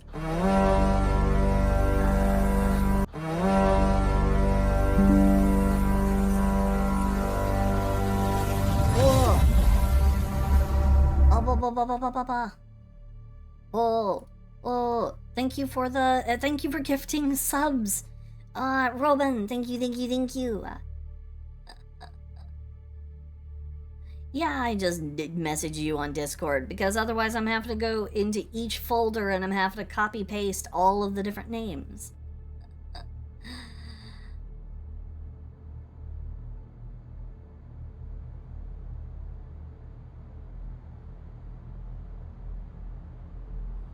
But yeah. So, Thank you, Robin, for gifting a sub to Beetle and to Fenful. Thank you. And, oh boy.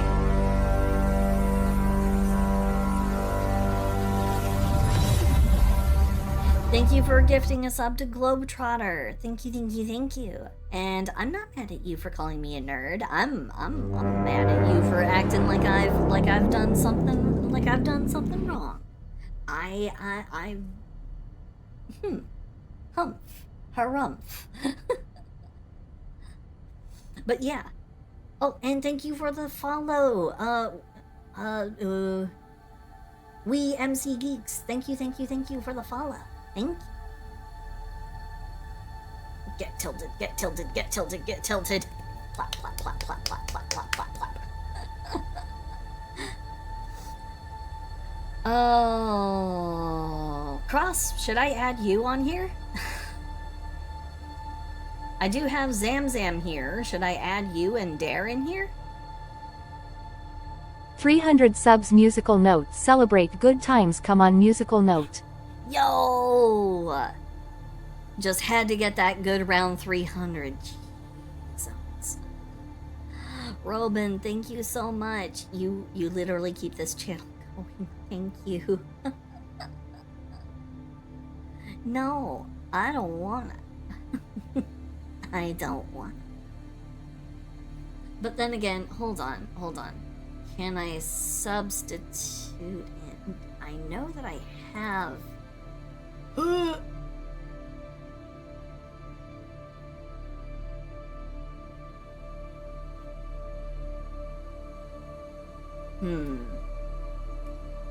I guess you could say I technically already have one of Cross. I can just repurpose it. I could put in male Cross.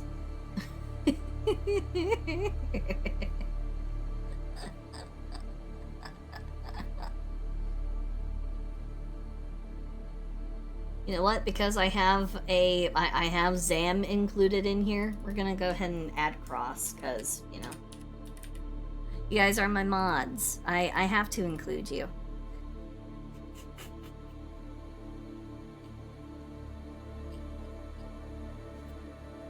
I mean, Dare is, in fact, one of my mods, so...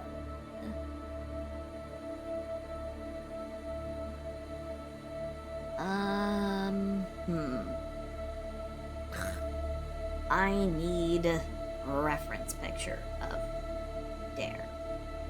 Like a more recent one, if that exists. I mean, I can refine this one. I can fix it up. I can make it a little bit better. Like, I could add extra jiggle physics, maybe a little bit of extra size.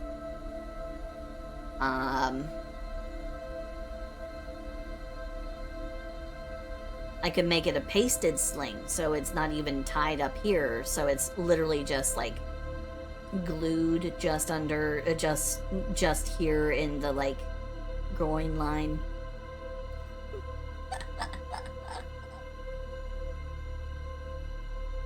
I don't need this while I'm playing D&D. Yes, you do. You absolutely need it. 100%.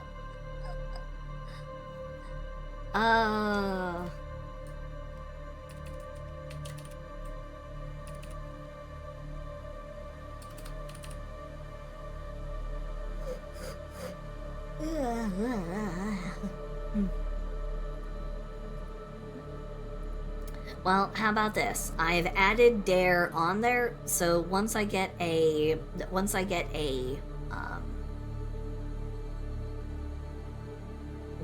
reference picture, I can add Dare into the list. But all of that said, let's go ahead and move on back up here so we can work on Naz the Neko. Okay.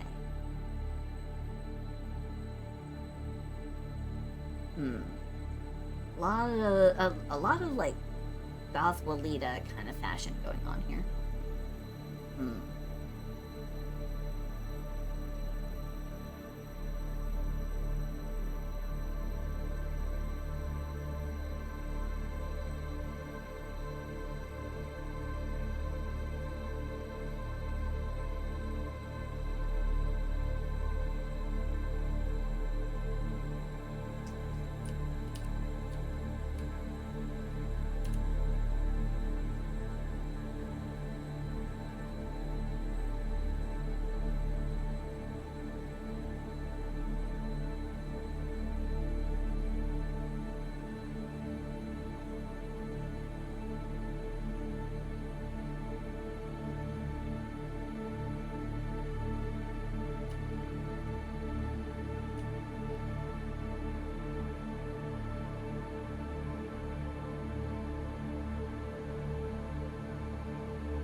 Oh, jungle, hello, hello, hello, hello, hello, hi, hi, hi. I need to make a version of this for my cyborg form. I really do. I'm sorry that it's taking me so long to do all these things I keep saying that I need to do, and I acknowledge I need to do them. I just haven't gotten to them yet. I'm sorry. Frogs got tits out to here, Carmen. I've never seen bigger tits in my life. Where? Go to hell!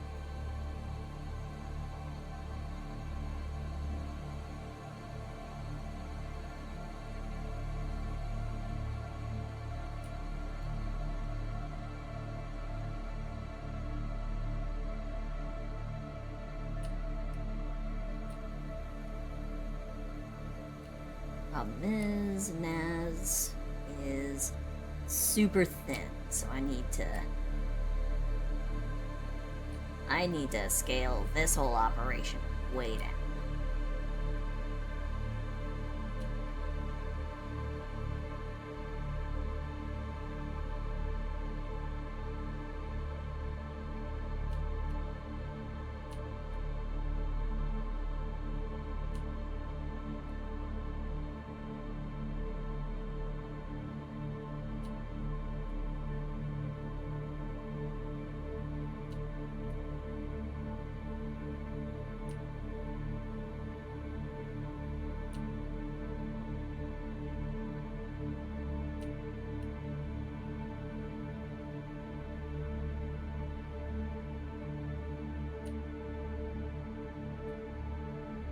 That's what I do. I drink and I know things. Thank you for the what the frog.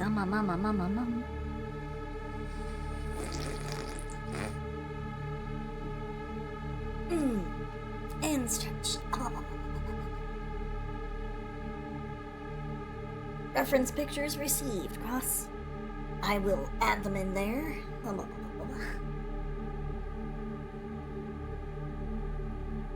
Okay, let's cross.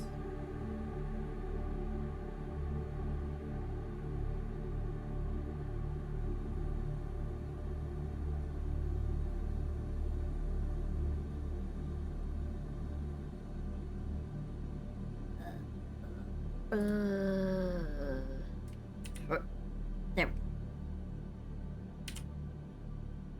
Alright, Dare has been added, so Dare will be able to be included in this endeavor as one of my moderators. So I will have to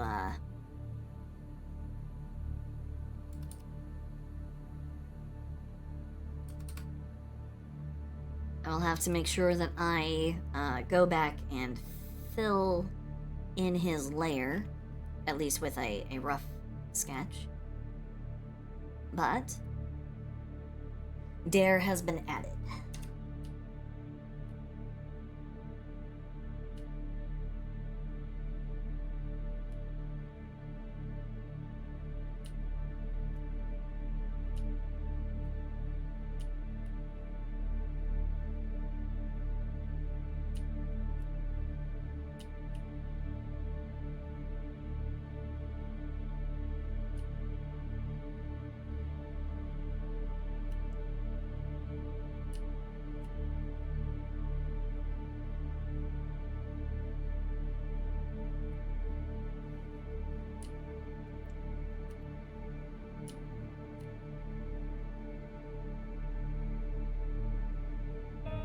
Ribbit, ribbit, motherfucker, I'm a goddamn frog.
God, there's so many fucking helicopters all the time now. What the fuck is going on? Oh, this. It's not getting better. There's more and more fucking helicopters all the time.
Okay, so there is a tail.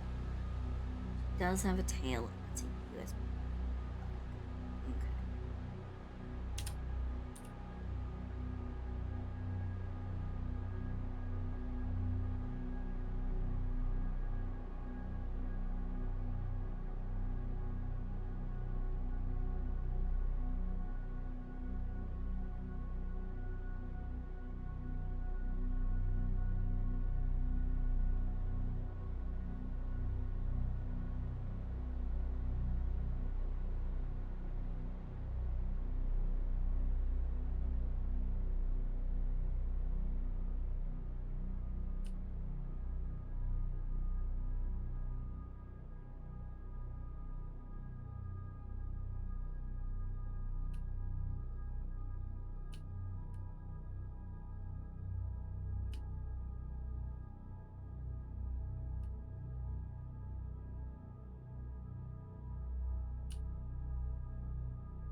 And you know, I even have a USB plug that I can look at as a reference.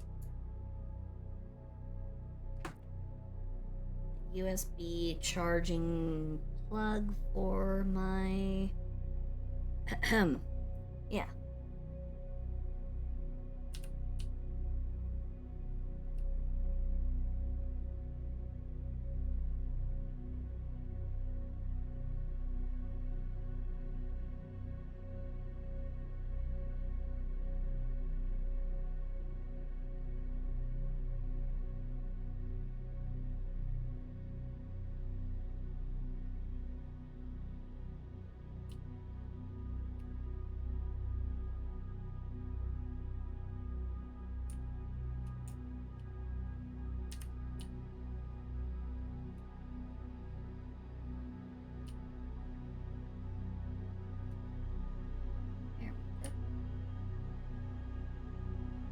Lovely job.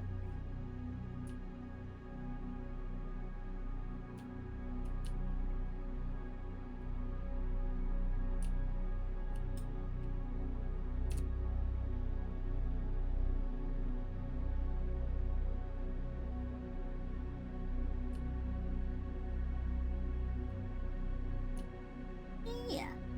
I always end up imparting tease, bratty kind of teasy kind of energy to people's poses when they happen to be,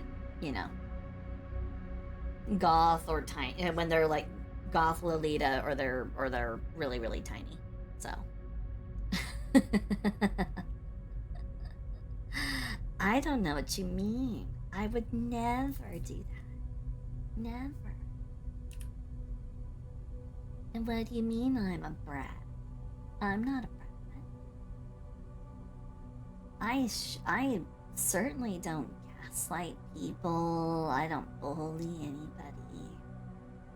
I don't call anybody stinky.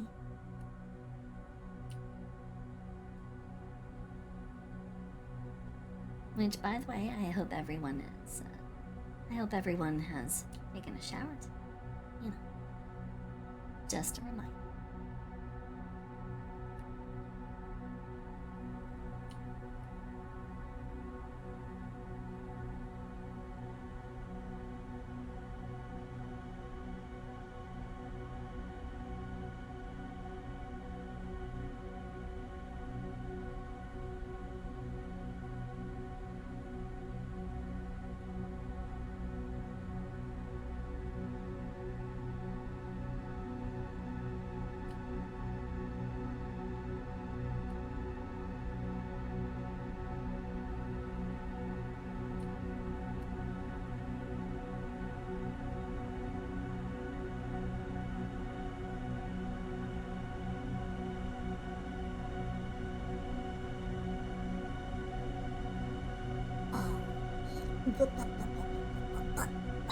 Quick little stretch.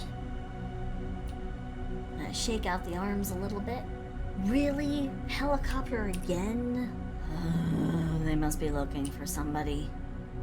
You don't hear them do this many passes unless they're actively looking for somebody.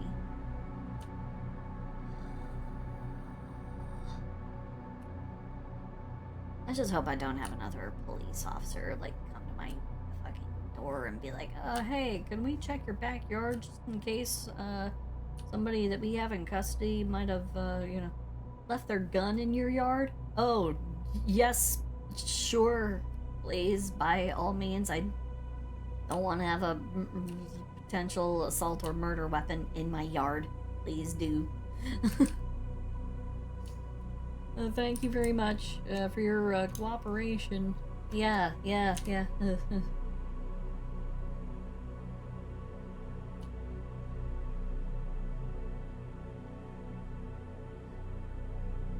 Am I the only person who gets, like, weirdly nervous talking to police, even though I know I haven't done anything?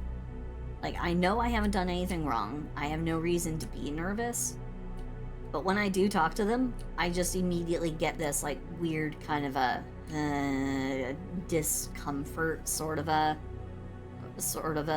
feeling, and I'm just like, I don't feel comfortable around you. I think it's largely because I see the weapon in their holster, and I'm just like, I don't feel comfortable around people who are armed because I don't feel safe.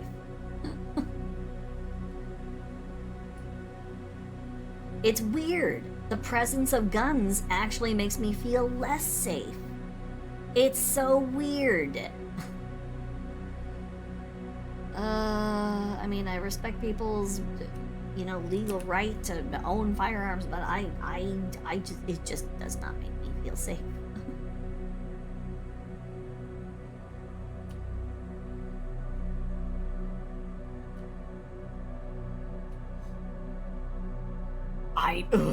That is an impulse to definitely fight with every fiber of your being, Magenta. That would be... that's not a good one. That's not a good one. Definitely not a good one. I think it's especially bad in your corner of the universe to attempt to do that. Because you live in one of the... You live in one of the Portuguese-speaking countries, correct? Don't you live in, like, Brazil? Or am I thinking of somebody else?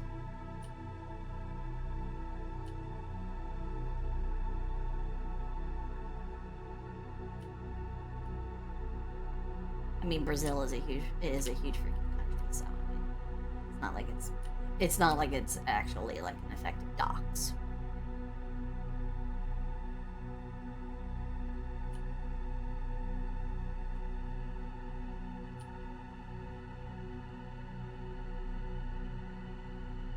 Land where the tree pee on the dog.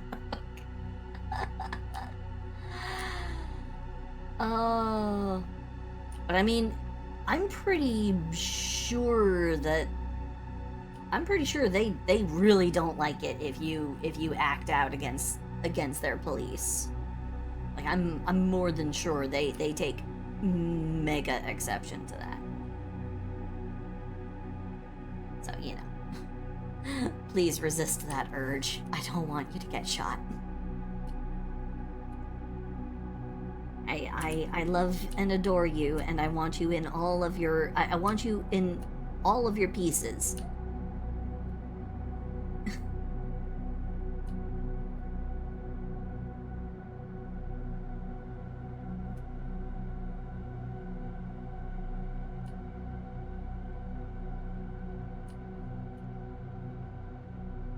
All I'm reminded of is one of those, one of those how to disarm somebody videos that you see, and then they try and show you the practical scenario of disarming your attacker. And the moment you reach for the gun, boop, standing in front of the pearly gates. Because I'm just like, that's not gonna go well.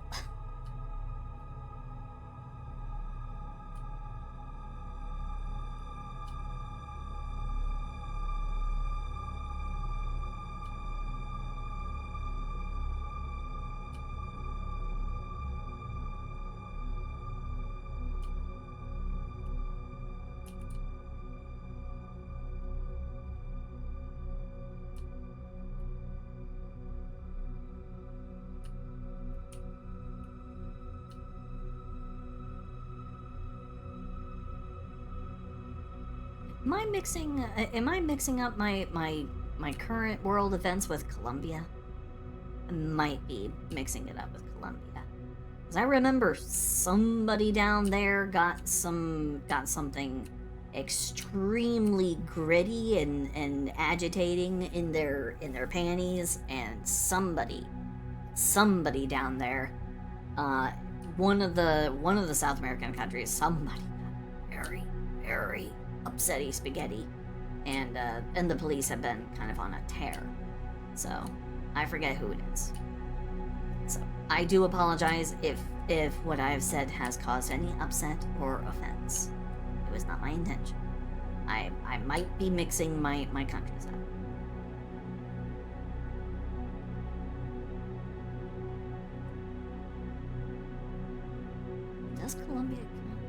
Is Colombia South American, or are they considered Central American?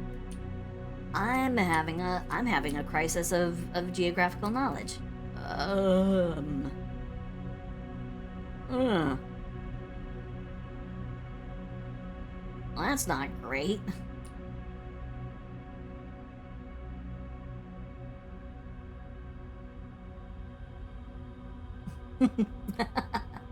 They got a restraining order. Oh.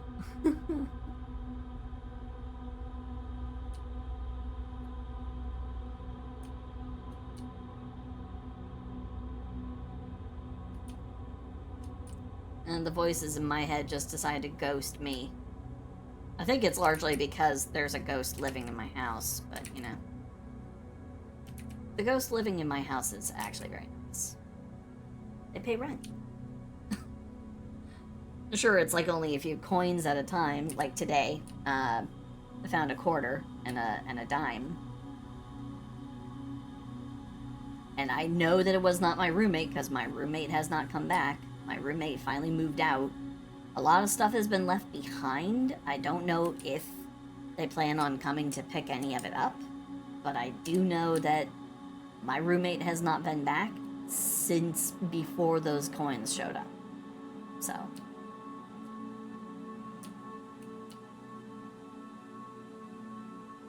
And no one else has access to the house except for the landlord. And I know the landlord has not had the time to come by, especially since he is having to prep and arrange for ankle surgery. So he definitely does not have the time to drop by and say anything to me. So, yep, the very, very polite rent-paying ghost pays in literally just quarters and dimes. Nickels sometimes, but they are very sweet. They have yet to cause any actual problems. So I will sometimes address them and be like, "Hey, hope you're having a good one."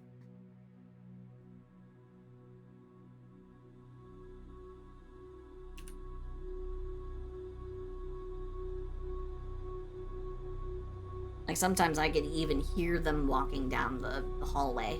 Like, I could hear the hallway floor creaking. Not right now, no one's moving. But sometimes I can actually hear, you know, the floor creaking. I look down the hallway, nothing there. But it doesn't stop. The ghost and I have an agreement where, you know, so long as, you know, they don't, like, come into my room, we're good. Because I have my private time. I have private Silsey time, and private Silsey time needs to not be interrupted or watched by ghosts, because that's not kosher. I don't want to do my private things with an audience. So.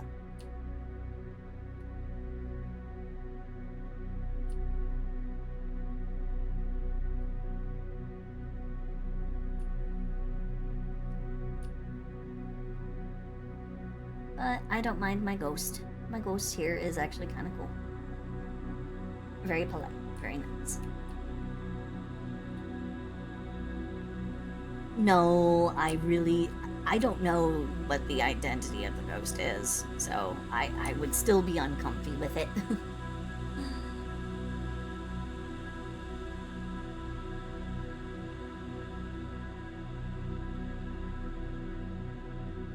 My ghost is not mean, has not done anything rude or impolite. No violence. Completely non-violent. Absolute sweetheart.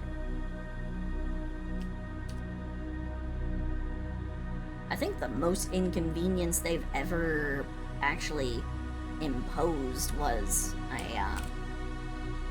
like, they were moving around late at night and I was particularly tired, so I could hear them walking up and down the hallway. I think that was the worst, and it was just because I was particularly tired that day. But I didn't say anything because, you know, I don't want to tell them they can't, you know, walk around. It's not like they get to go out and about and enjoy time elsewhere. They're kind of stuck. So I try to be as accommodating as possible.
If I were a ghost, I think I would haunt the kitchen.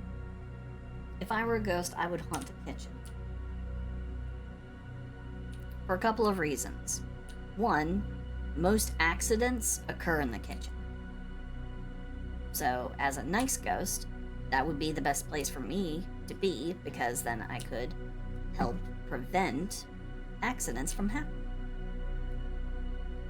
And if I ended up being a really mean ghost, no one would ever be able to guess that it was a ghost who did it. It could just be chalked up to being a regular household accident.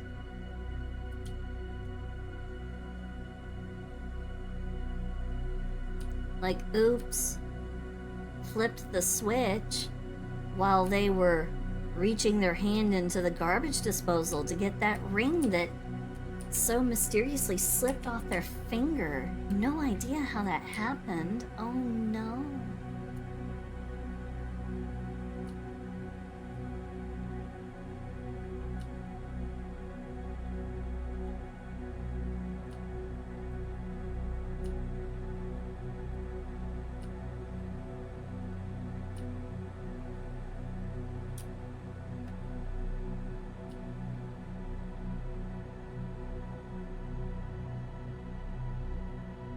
Oh, people would know it was me in the moment. But nobody afterward would be able to really fill it in. So, if nobody knows that there's a ghost in the house doesn't have depreciated value. So that means more people will be able to have the property sold to them. That means more people. That means more victims.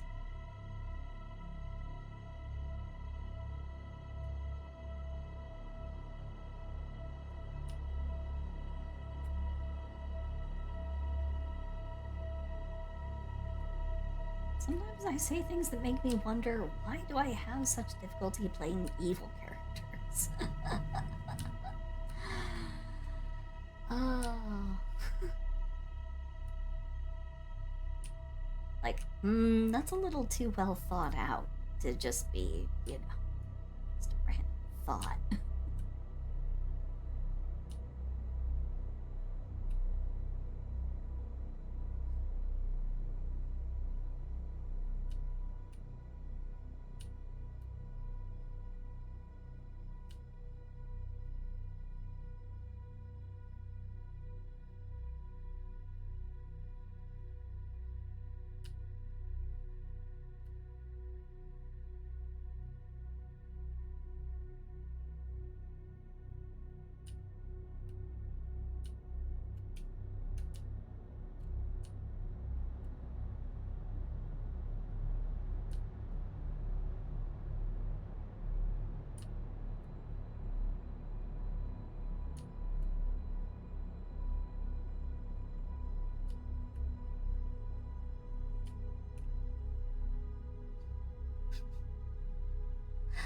Yokai, hello, hello, hello, hello, hello.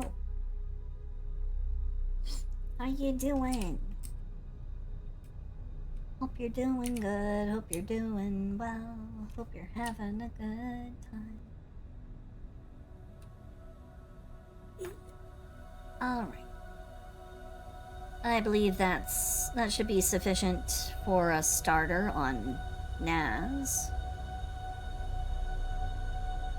Yeah, that should do well. Ah, another person just drawing. Nice, nice, nice, nice.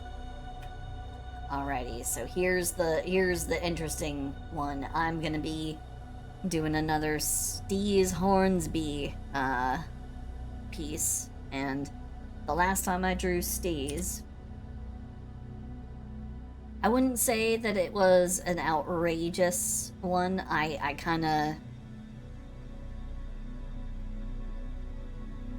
Here's the last time I drew Steez in a lewd fashion.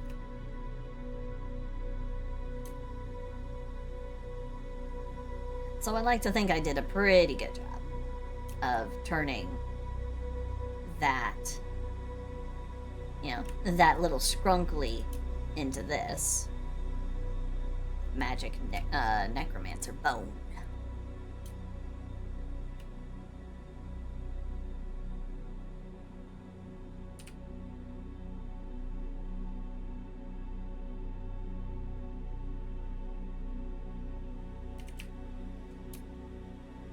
So, let's see. I have experience drawing thick goblins. Let's see, how best do I want to do it?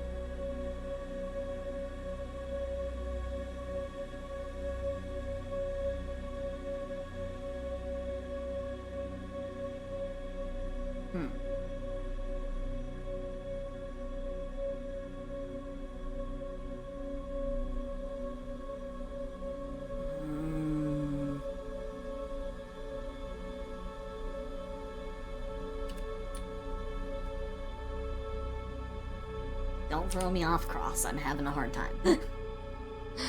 I'm having a hard time getting my brain in gear.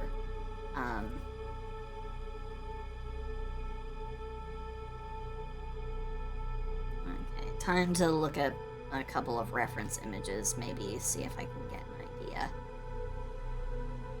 for a good pose.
Okay, now comes the trouble part.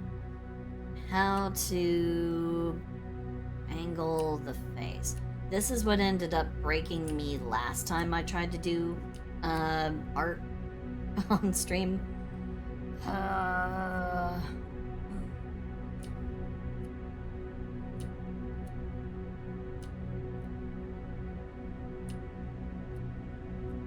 They must be looking for somebody, because that is yet another pass by a helicopter. It's gotta be some. I didn't get an Amber Alert any time today, so I don't think it's an Amber. But who knows? Who knows?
Oh, thank you for the stretch.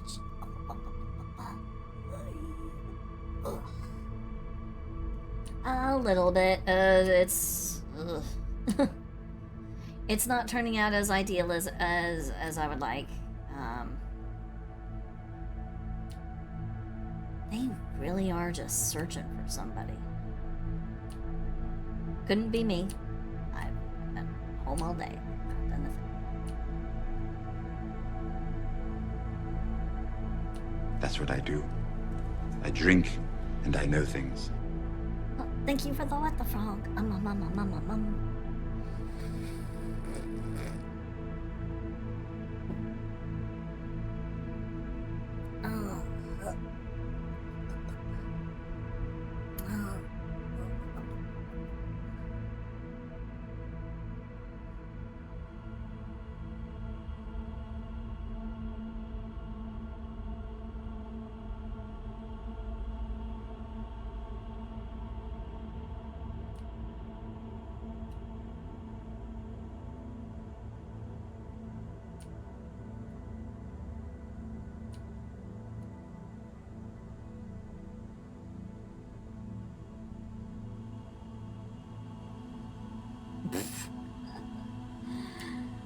Oh, man.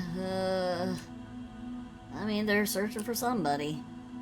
They don't do this many passes unless, one, they're searching for somebody, or two, there's been a horrendous traffic accident on the freeway and they're trying to get coverage from like every single angle. But I mean, we haven't really had unfavorable conditions for driving today. Today's been pretty cloudless and dry. And warm. Like, unseasonably warm for this time of year. I actually heard that apparently it was like record high temperatures for Halloween. For a lot of places. Like a lot of cities and a lot of states recorded record high temperatures for Halloween.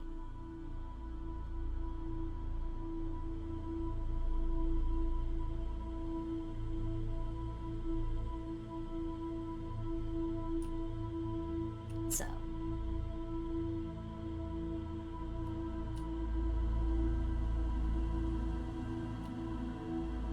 proof that I have not been eating any of the star matter off of our local star. I've not done anything. You can't prove a damn thing. It's burning just fine. I had nothing to do with anything.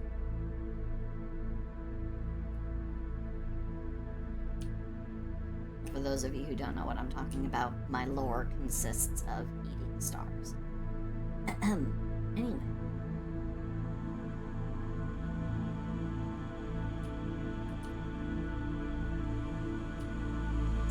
When I introduce myself as the star-loving cyborg dragon frog,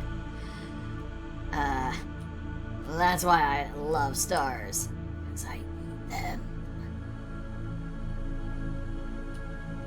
There's actually, I believe I posted the whole entire, like, lore synopsis into the, I think into the fan art section.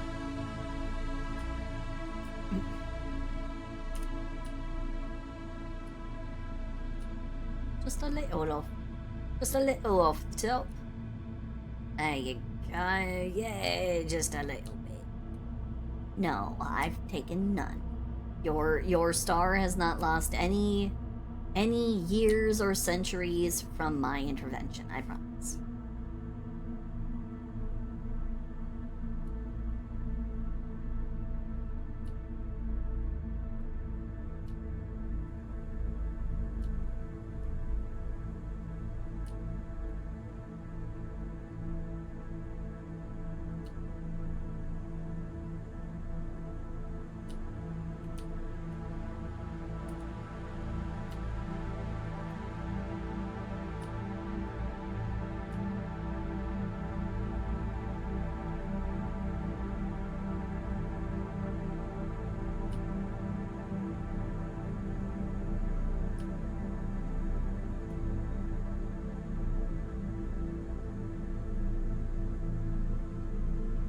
Do I have any means to visit Maple and Darcy?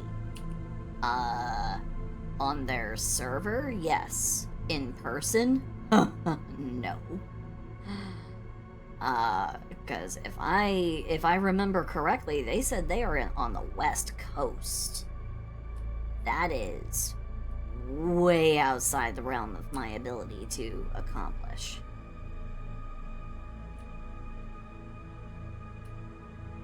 I couldn't even travel. I couldn't even travel just a few states over to go to Fang's service. I can't travel anywhere.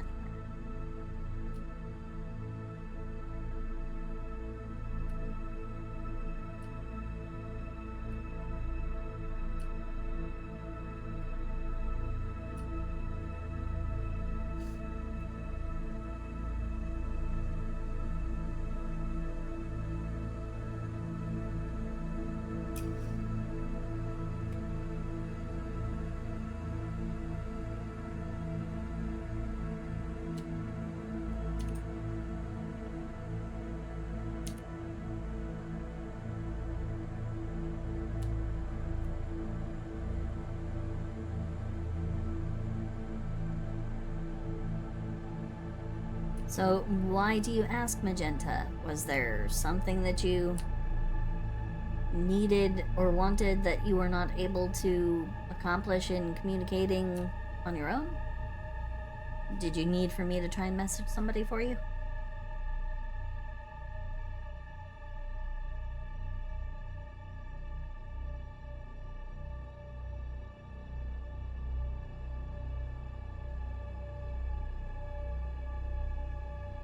Oh, no, hold on to your money. Oh my goodness, no. Hold on to your money. Oh my goodness. No, it's fine. It's fine. The thought is more than enough. The thought is more than enough. That profile, the profile pic that you made for me, I love it. That is more than enough. You do not need to send anybody gift boxes of candy. That's perfectly fine. I can think of one way to do something like that, and that would be through people's thrones. Like if you could find like a link for being able to like order it online, people could then add that onto their thrones, and you could do it that way. That would make it possible, but for them, no, you hold on to your money. You hold on to your money, sweet, wonderful bean.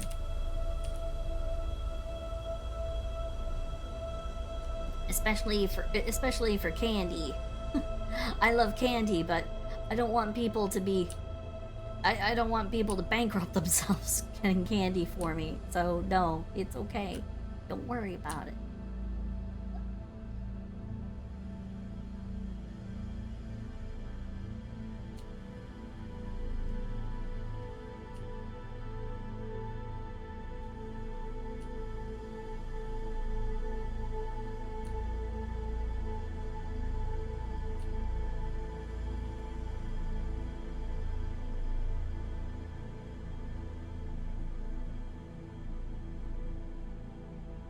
I do like chocolate, but my favorite kind of candy is gummy candy. I am one of those. I'm one of those gummy candy fiends. Like if you put a bag of gummy bears in front of me, I will not leave until that bag is empty. And before you even ask, you know, even if you try and specify, but what about those like 3-pound bags, 4-pound bags, 5-pound bags? Yes.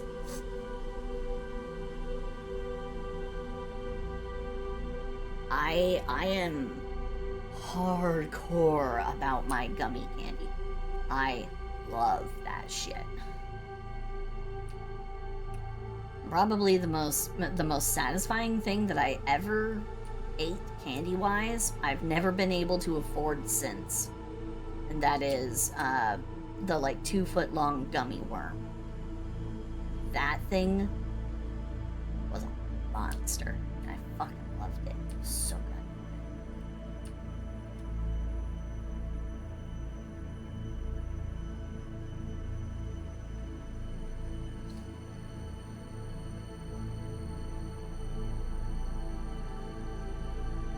Ooh.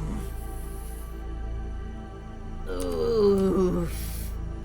That's why DMing is hard. That's why DMing is hard, and I still am open to DMing a game if enough people actually are interested, not only in watching it, but also in participating. It would be a 4-person game, but it would be a 4-person game. I would be streaming what I could. I would make all map assets and everything myself. I would even make the NPC art myself. Yeah.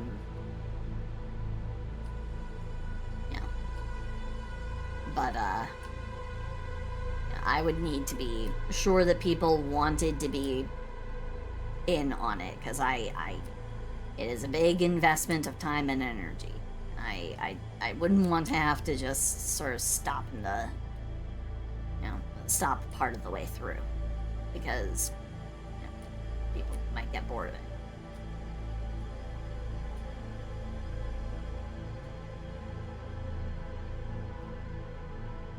A D&D campaign. I am strongly considering being the DM for a Dungeons and Dragons game for people who really, really, really want to do D&D and like haven't been able to do D&D.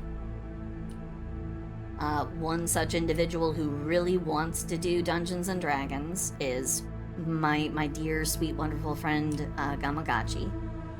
So largely because of her and my moderator Space Zam also wants to be in a campaign where maybe things are a little bit more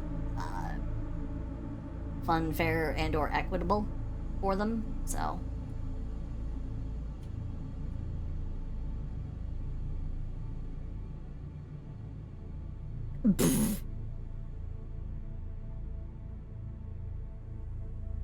a D&D for Dummies campaign. Well, if I did a Dungeons and Dragons campaign, I would be the dummy. So I would be the dummy DM. So everything would be a learning experience for everybody. But I would absolutely love to have 3 to 4 people who are excited and passionate about coming up with characters, participating in a world setting, who would want to be able to play with me and other friends of mine. I have not asked Gamma about it. I'm scared to ask Gamma about it because I know that she is doing a lot of things on her own right now, and I don't want to interfere. Plus, I don't want her to worry about or become stressed about, like the time difference and what kind of accommodations would have to be made for her, to be a part of a campaign with little old me. Because she lives in a whole nother corner of the world, Did she ever decide on what the name of her city is? Is it like, is she like district something or another in like Neo Tokyo or something? I know that the discussion got brought up a while back.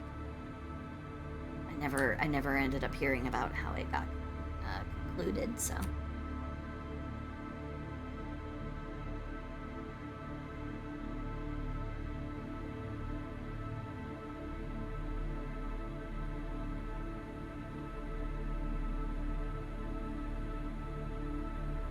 Well, I would certainly invite you if you wanted to be a part of it, Magenta. If you wanted to be a part of it, depending on the people who join up, I would try my best to find a time that is able to work for as many people as possible. So it would be subject to, I need to know generally what your time zone is first. So then I'm I'm not having to, you know, ask someone like Gamma, who is 6 hours ahead of me, to, you know, skew her schedule for somebody who lives like 2 hours behind me. You know, I don't want the gap of time to be too much. So on those days, it would be something like I would offer a game where, at the very least, you know, the person who has the most extreme time difference from me would end up being kind of the one who sets the schedule. But I would try and centralize everybody as much as possible for those days.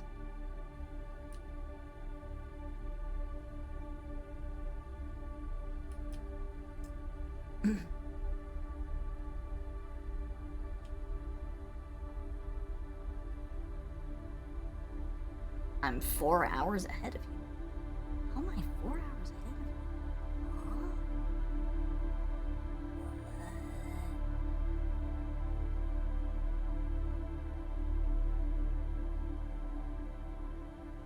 Well, I do know a couple of people who do Dungeons and Dragons stuff, so I mean, if I need to check people, but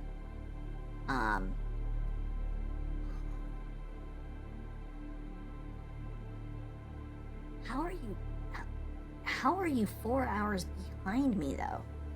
I'm looking at my clock. It says 10:35 p.m. You live in Brazil. You shouldn't be that far off from me.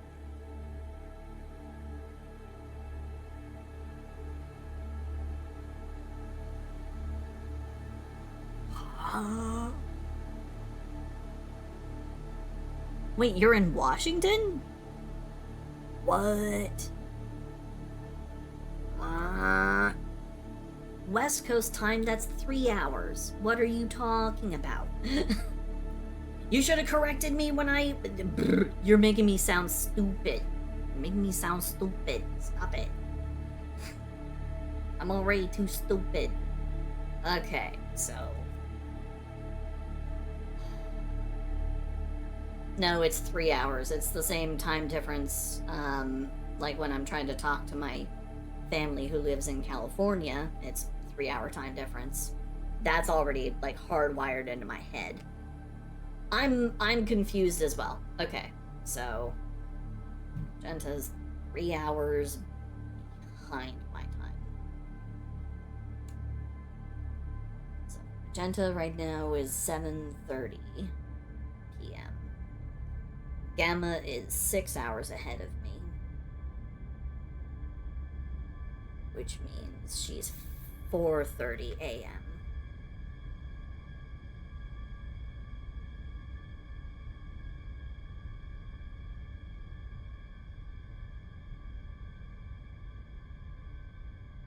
Now it's, huh? 003. Magenta, you're just trying to, no, we don't all use Washington time. What are you, what? Huh? Are you...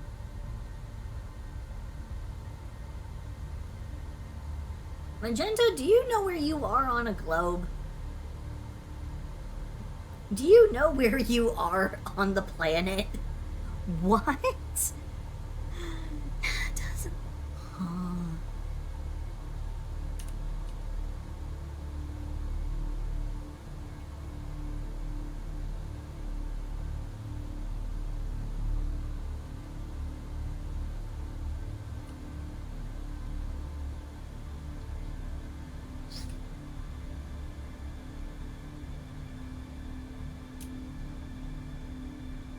Alright, so there's Steez Hornsby.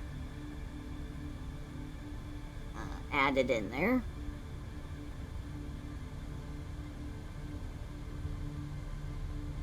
Yeah, that...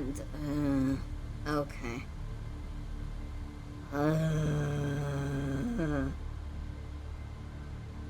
Yeah, the United States technically spreads across If you aren't counting Alaska and Hawaii, the United States covers Western, Mountain, Central, Eastern. 4 time zones.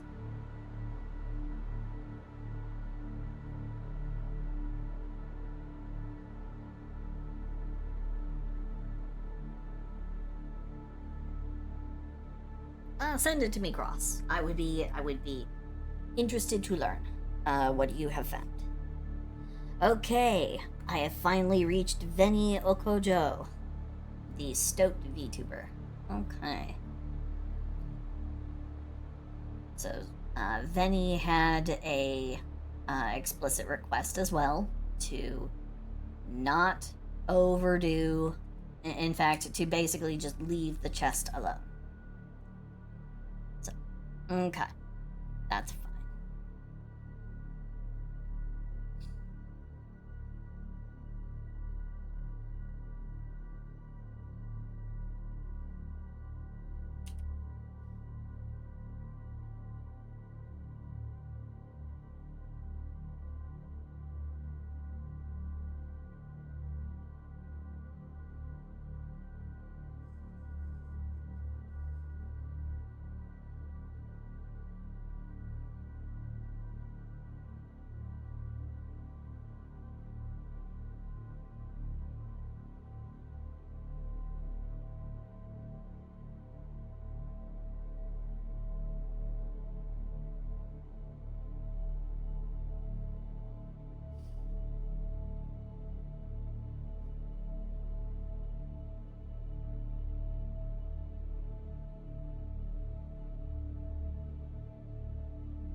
The future is a dark place because it's nighttime.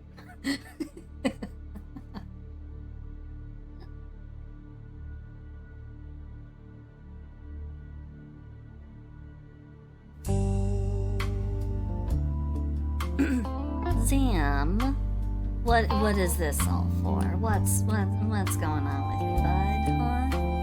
Huh? Were you feeling lonely? Were you feeling unattended to? Okay, fine. I guess I'll go ahead and give you and everybody else a little bit of that special attention you only get from this redeemed.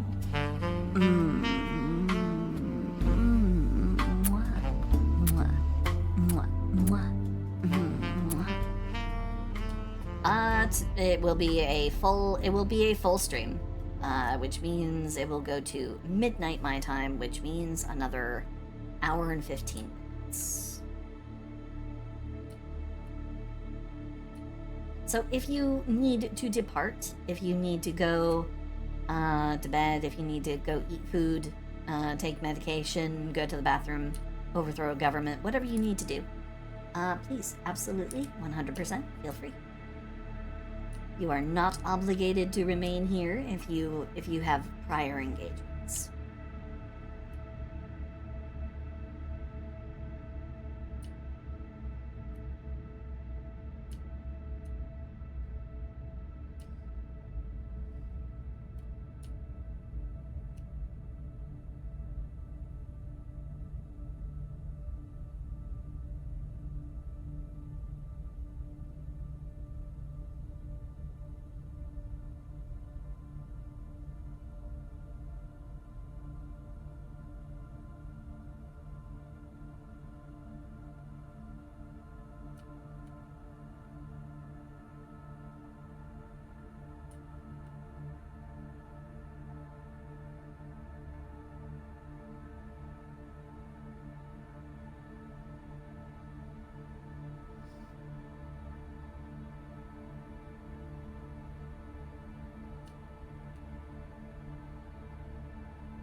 There we go.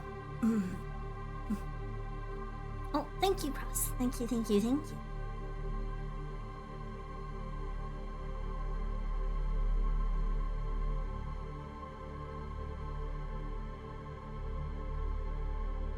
Aw, Zam, I'm sorry. Well, no, sleep is...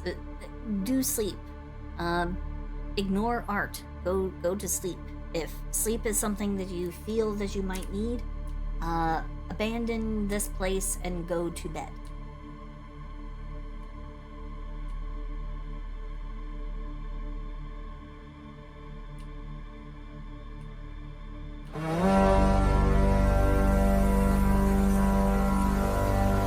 Oh, Bunny, thank you for gifting another sub to Shanala. It's been a while since Shanala was here.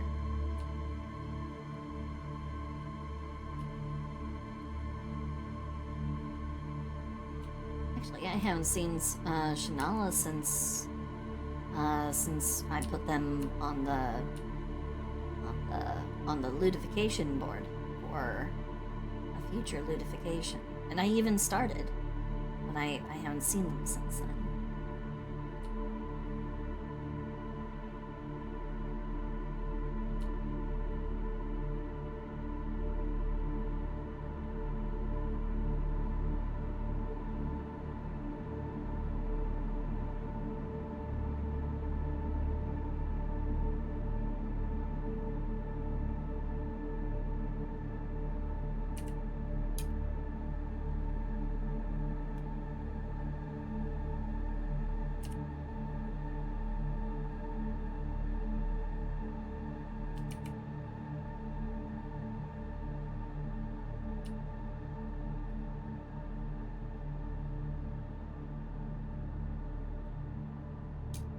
Yeah, it's okay. I know that for a lot of people there was kind of a drop off in coming to my streams. But that's okay. No one is obligated to stay here. As much as I love and adore everyone, I still love and appreciate everyone's freedom to be here by choice more. So, I'm not gonna pressure anybody, I'm not gonna shame anybody.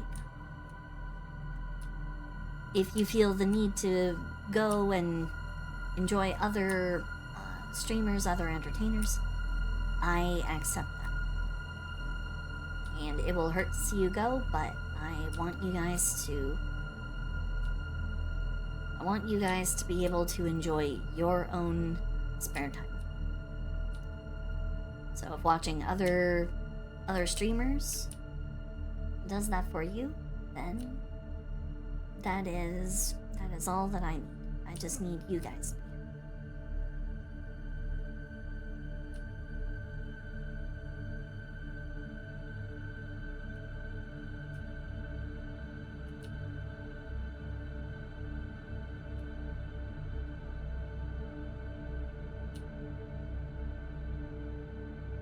I'm sorry that I'm so boring. I don't mean to knock people out by being drowsy inducing. I'm sorry.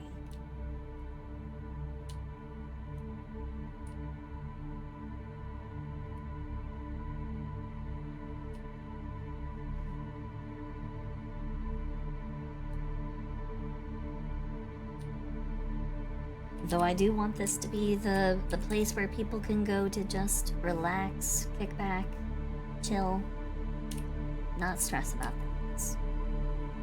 Stress is verboten. German for forbidden. So if you are currently stressing, stop it. Stop it. It's fine. Everything will be okay. And if you want to talk about what's making you feel stressed, please feel free. This is a safe place.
love having a chill place for everyone.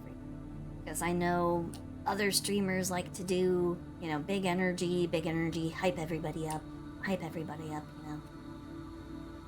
And so having people being able to just come here and get away from the stress and the hype and everything.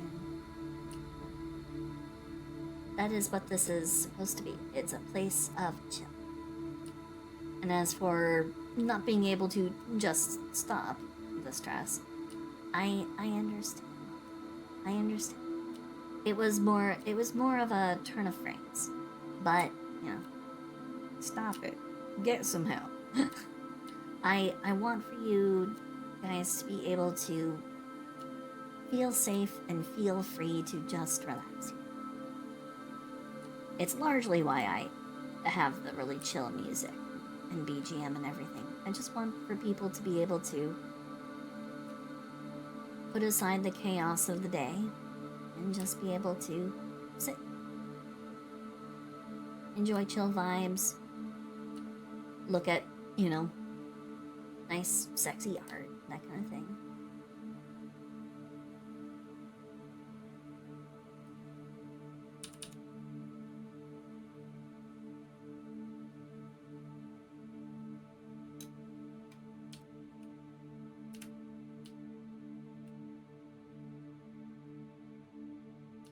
So if it's relaxing enough for people to fall asleep, that's okay too.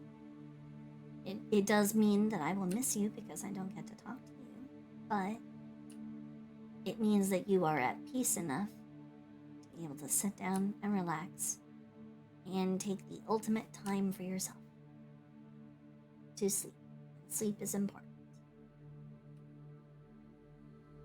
says the one who stays up till 6 I mean, you know, I totally understand how very vital sleep is, and I always do my best to get every single minute of sleep I can. Sorry, it's not like the truth is trying to, like, leap out of my throat and kill me. I'm fine. Everything is okay.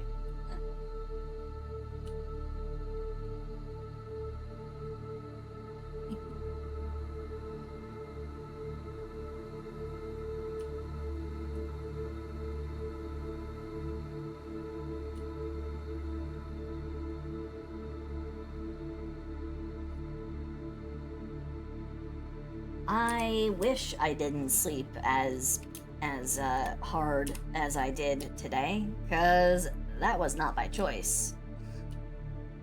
That was my chronic fatigue kicking in again. Reminding me that, oh yeah, your body is still permanently fucked up because Sounds like you got a frog in your throat. Boo! Boo! Boo this man! Boo! Boo this man! Why, did my voice suddenly change? No, it's just my throat has, my voice is a delicate instrument. Like my hands. I don't crack my knuckles because I don't want to damage my knuckles and reduce the amount of time I have left to use my hands. It's the same with my voice. The more I talk, the more I kind of stress it out a bit. So, but that's okay. I love being able to talk to you guys. It's why I do what I do.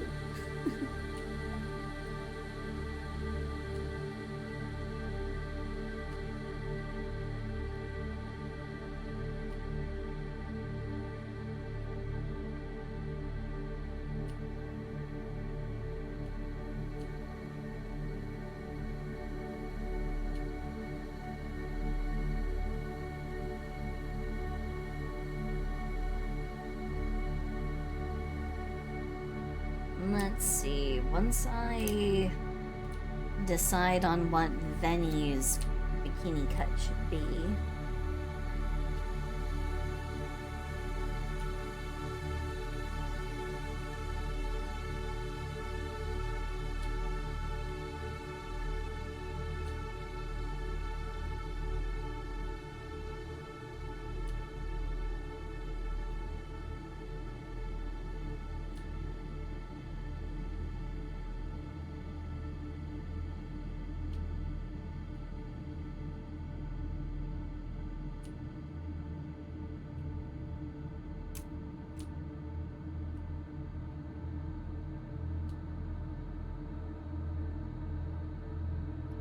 Again, Venny wanted very, very explicitly to be, to remain small.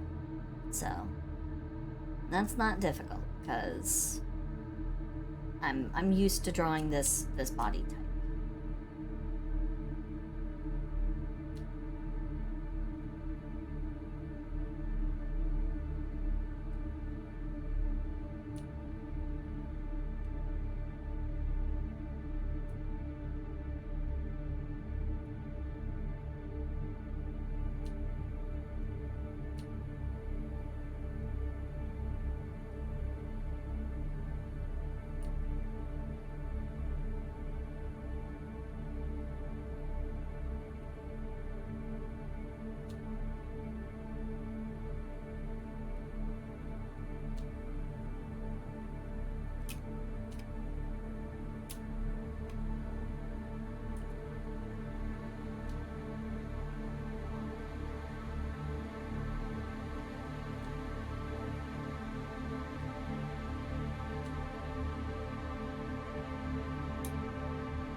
My eyes are plenty easy if you're doing my cyborg dragon frog eyes.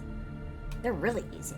Here, I will show you how most easily to do them. Let's make sure I get the right palette for the eyes.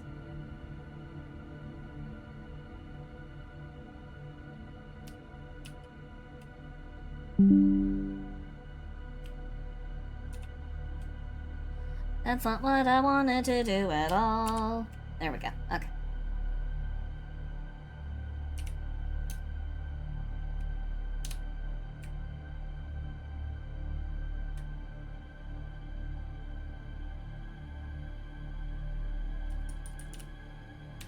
I just start off with the two colors.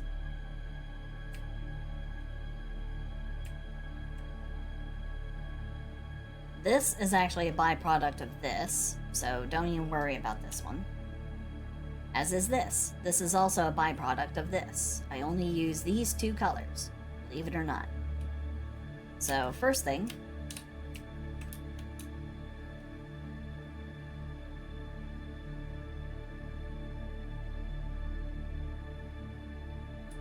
get iris. Change my brush setting to multiply, so then when I draw, it will make a dark line.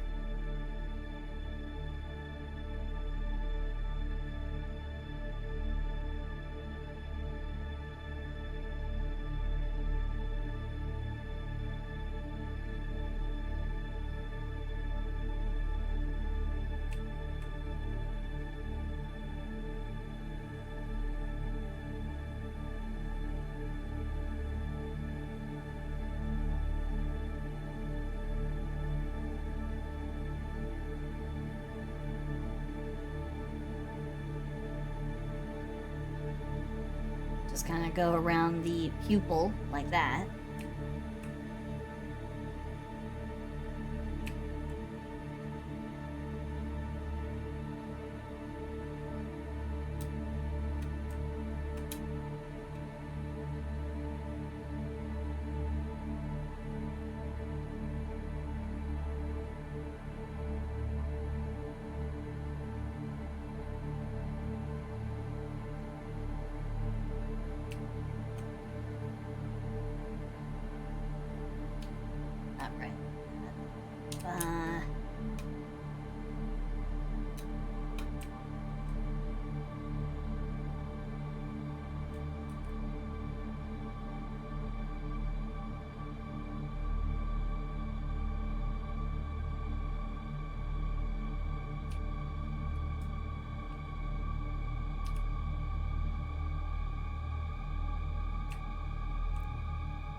And that is how you do Star Frog Dragon Eye.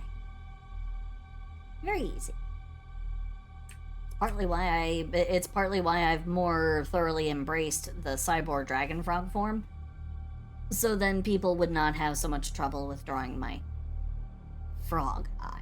The frog eye, I will admit, that one gets tricky because I put a lot of extra shit in there.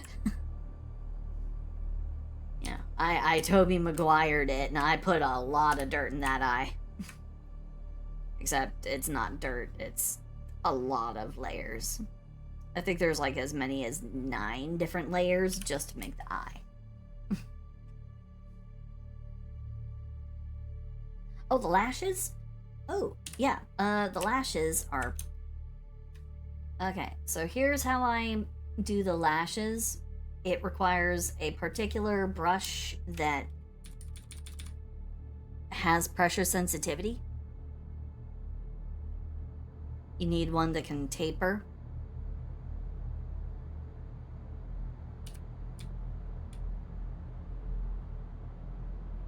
And so the way that I do it is usually like this. Get just kind of the general shape of the eye that I'm working with. Turn the canvas. A lot of feathering, a lot of light brush strokes here. Try to make sure that everything is nice and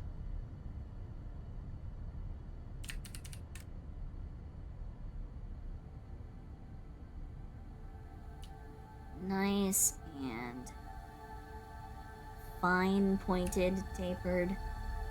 Kind of thicken down here at the base, closer to the lid.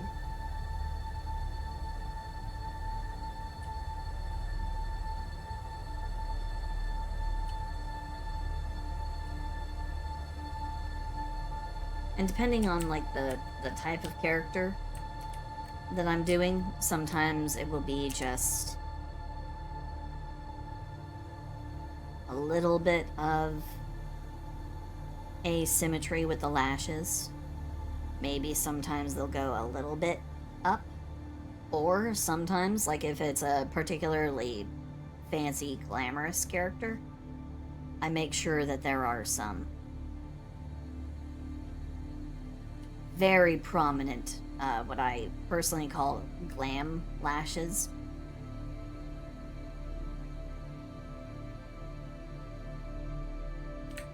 Not like that, necessarily. I just kind of keep everything as close to a sort of a set range.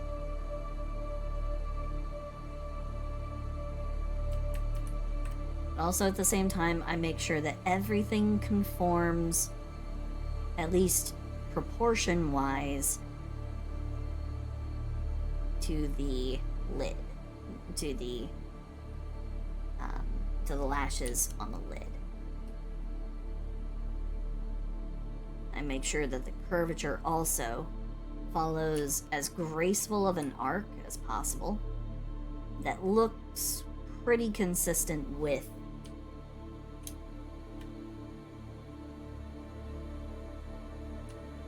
the lid lashes.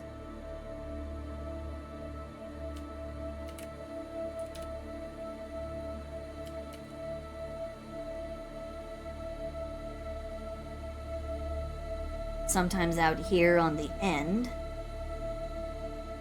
again, if it's a particularly glamorous character,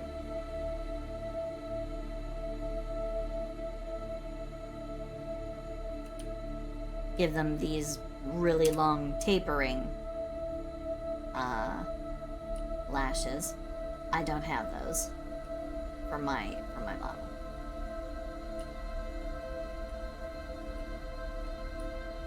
And then, and here's the secret, I use the base iris color. a screen filter on my brush.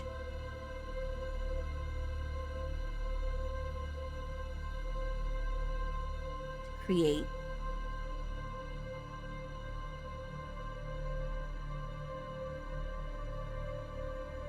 the blue accent on the inside of the lash. Just gonna clean up around here on the edge lash.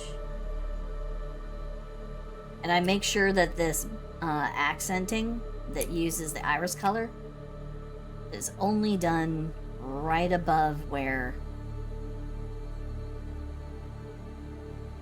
the eye is. Like for this, it would be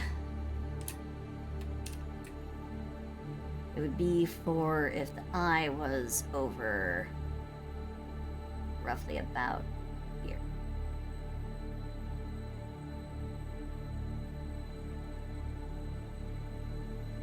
So that's how I do eyes. I make sure that it's a brush that tapers well. Then I follow whatever direction is best for making sure that I maintain the lashes as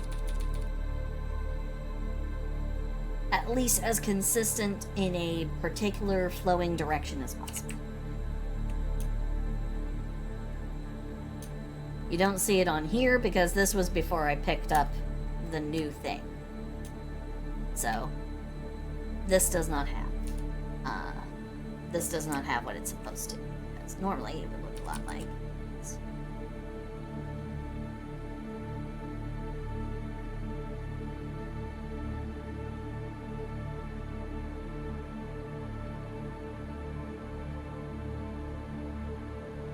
It would end up looking like that. So yeah. That's how I do eyes, that's how I do lashes. Boop boop.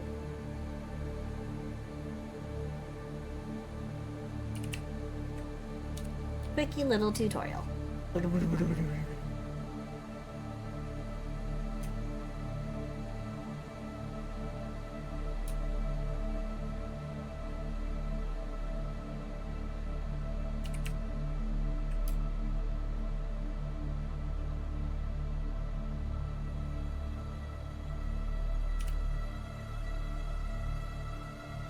Okay, let's see about what would be the best.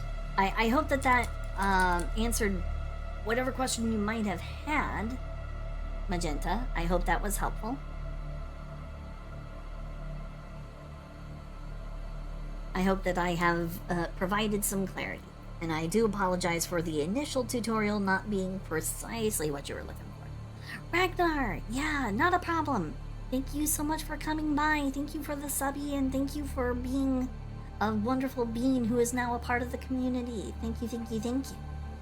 And I promise yours is not that far away. I'll get there eventually. Thank you so much. Thank you, thank you, thank you. You have a wonderful sleep. Bye-bye, bye-bye, bye-bye, bye-bye, bye-bye. Mwah.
No worries. No worries whatsoever. I only have about another 45 minutes before the end of the stream, but I will attempt. I will attempt.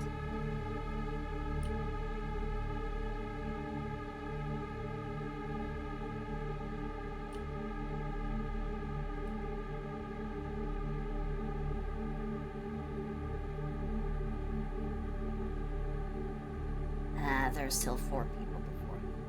I don't think I'll get to it tonight, but I will definitely get to it next time. 100%.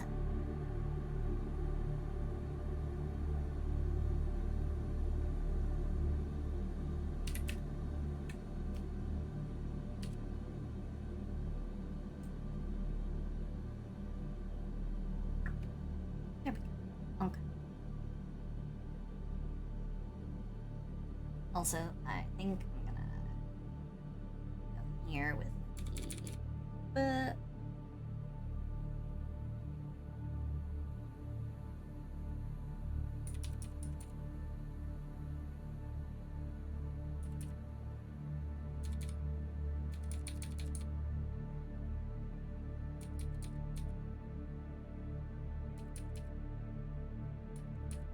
liquefied tool. On the next exciting episode of Sil C Ball Z.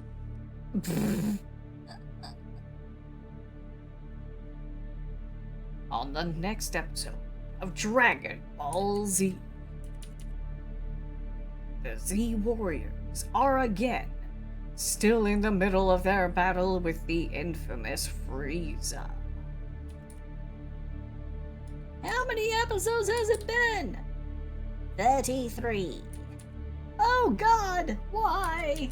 Why? God, the Frieza saga was so goddamn long. And it just felt like it was taking forever.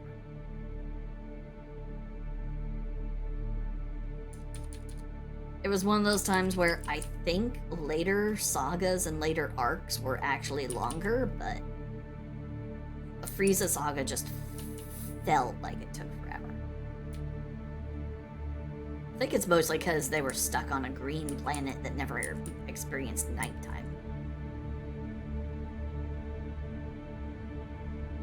Like, there was never any... there was never a transition into, you know,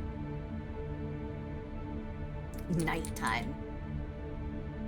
And I think that threw a lot of people off. A lot of people are like, I'm not 100% on this one, Captain. Yeah, that's not what I meant to do.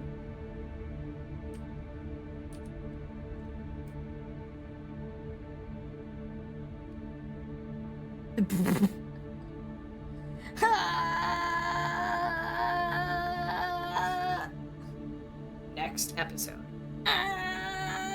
Next episode. And then they get interrupted. You know, the big bad slaps them and they're like, Kamehameha! And then they just polish it off in a single in like 3 seconds, and it's like, why couldn't you do that last time? Goblin, have a good one. Thank you so much for coming by. Thank you for spending the time with us. Have a good one. Bye bye. Bye bye. Bye bye. Bye. Sleep well.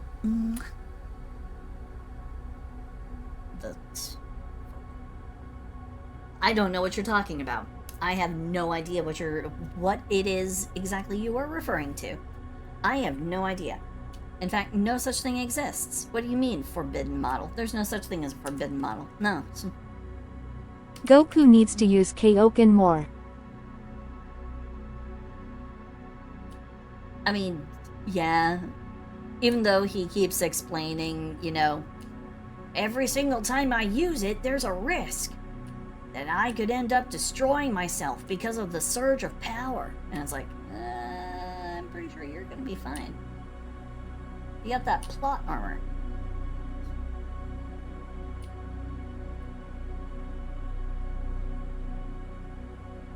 But yeah, I have no idea what you're talking about, forbidden. There's no such thing as a forbidden model. Not here. Ever. There never was. Shut your mouth.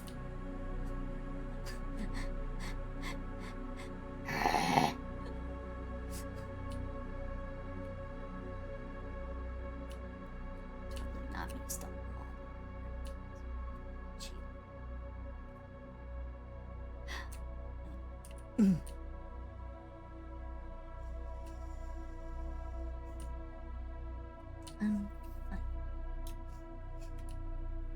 Everything is fine. It's good.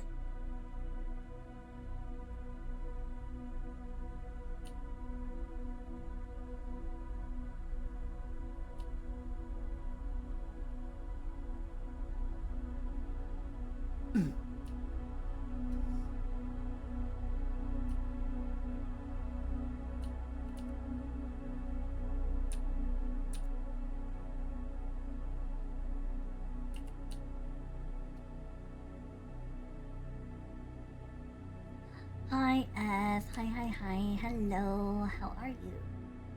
Hope you're doing good. Hope you're doing well.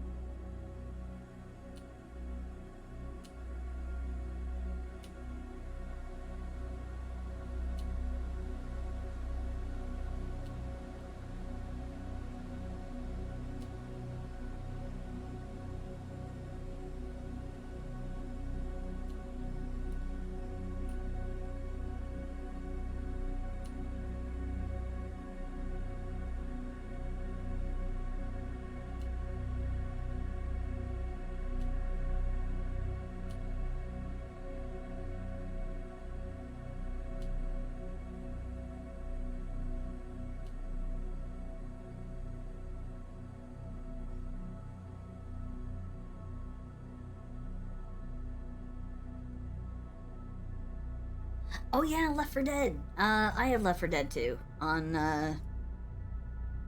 yeah, no, I have that. It's one of the few somewhat sort of ish, like horror-themed games that I do in fact have. So that is one of the games that will be up for playing on the makeup for Halloween, the Halloween party on the 8th.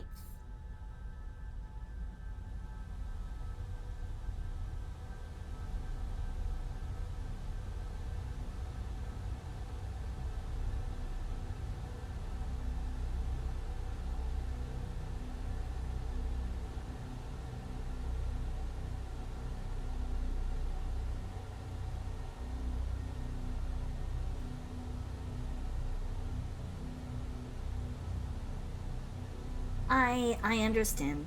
I understand, Zemzem. It's okay. You are not obligated to play it. That is fine. It is literally like one of the only horror-themed games that I have. So, it's one of the few, spook day options that I have.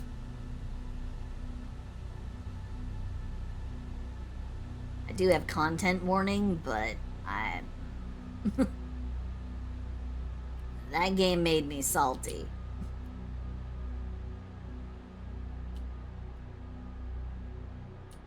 So.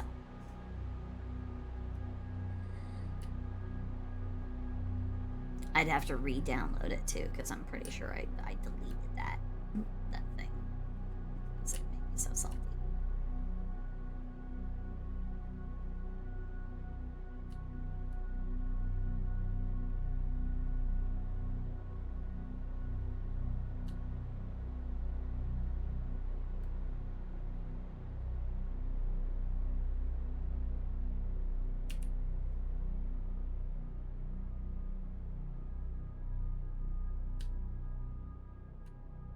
Well, it's time to give some Steam games now. Tears of joy.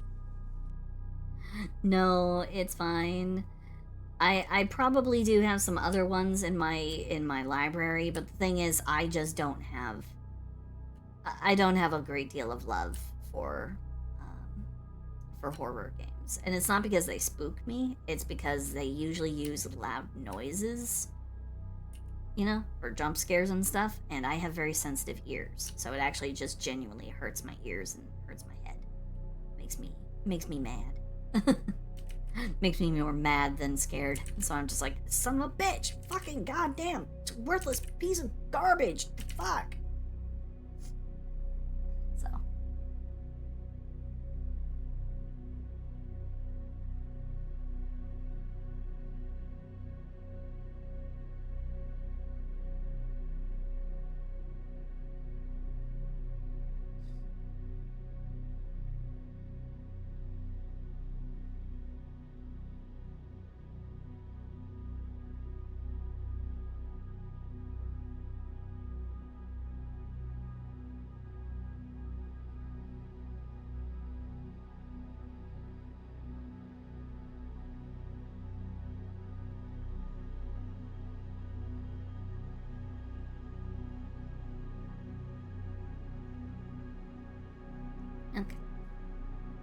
Actually, not a squirrel. Believe it or not, not a squirrel. V-Holokini is a stoat.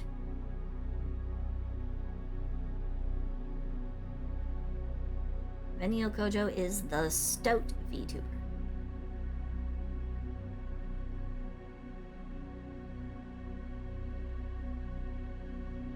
And for those who don't know what a stoat is, let me elucidate you.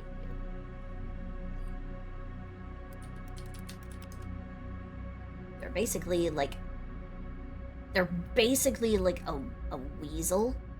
They're basically like they're very much similar to a weasel. They're smaller than your typical weasel. And there are some other incredibly, like, minute, like, differences. But a stoat, okay, actually, there's a perfect example.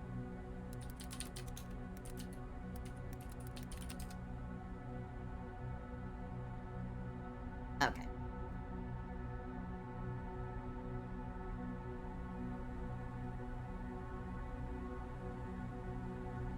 A small carnivorous mammal of the weasel family which has chestnut fur with white underparts and a black-tipped tail. It is native to both Eurasia and North America, and in northern areas the coat turns white in winter. That is very true. That is absolutely true.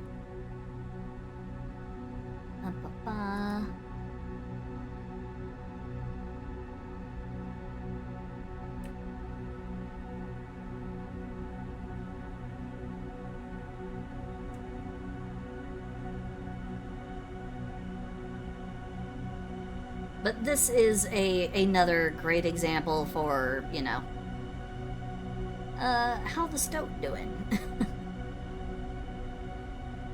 Alright. I found a baby stoat that's been lost. She would be normally in a litter, maybe 6, 7, 8. Giving her milk when she was tiny. It was a really delicate operation. Very wobbly. She's just got one eye open, so that indicates she's 5 weeks old. As you can see, she's got a really fat little tummy there. So she's got her own little sleeping bag in here, and she's going to be nice and cozy in there. Look, Whisper's coming on really well, just going really fast now. Alright, it's time for a bigger enclosure for her. Whisper. She'll come out and she's going to have a whole new little world to explore in there. There we go, she's getting braver. The main thing it likes is human company. That's something that we've got to change. I feel a little bit sorry for her in a way that she's not got any playmates yet. We're always on the lookout for another stoat kit that's been lost, and if we find one, we'll do everything we can to get them together. Someone contacted me from Norfolk. They found a baby stoat in their garden, and with a few phone calls and a bit of driving, they've actually got the baby stoat here. So there we are, exactly the same age as Whisper. This one's quite shy, and it's called Stuart. Stuart's a girl. And I'm going to pop her in now with Whisper, and we'll see what happens. Neither of these have seen the stoat before because we were both found with our eyes closed. So this is going to be a really exciting moment. Oh boy.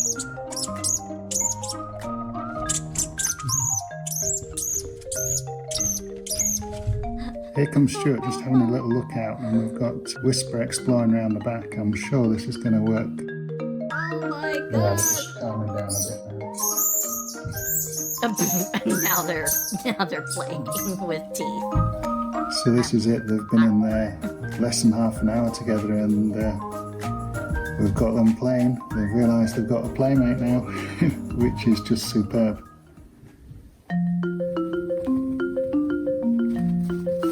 They're getting really active now. They're climbing, they're fighting, they're playing. They're really ready for the next part of their development, which is going outside into the release enclosure. Right, that's it. We've got two stoats in here now, and we're just going to walk out to the enclosure. 2 stoats in the So bag. I'm going to put the stoats into the nest here, but we've got loads of places to explore here. We've got the dry stone wall here. So we've got a little nose poking out here, so they're really raring to go. Stuart was cautious, just popping her head out of the wall, sniffing at the air.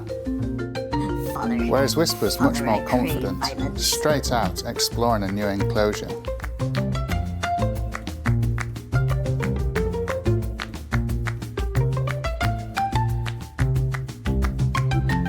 Over the next few days, they became more and more confident and started playing in this enclosure, which was just fabulous to see. It was great to see some rivalry between the two kids. Whisper had some food, and a hungry Stuart tried stealing it. I even built them a pond. It was absolutely brilliant watching them swim around, playing and fighting in the pond. And now I'm pretty confident they're ready for their next stage, which is life in the wild. Stuart was first to appear, sniffing around at the entrance. Eventually, she takes her first cautious steps into the wild. Whisper and Stuart stayed in and around the enclosure for about a week before setting off for their new life in the wild.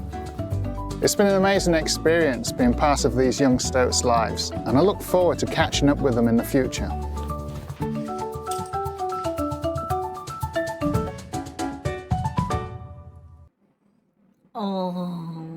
Oh no. No, oh no, these stories always make me cry. Seeing the, oh no, seeing all of the, oh. Seeing underfed animals like dogs going through the transformation of like, oh. No, I promise.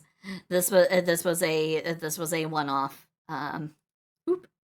There we go. Okay. Sorry about that. I just had to show stoats.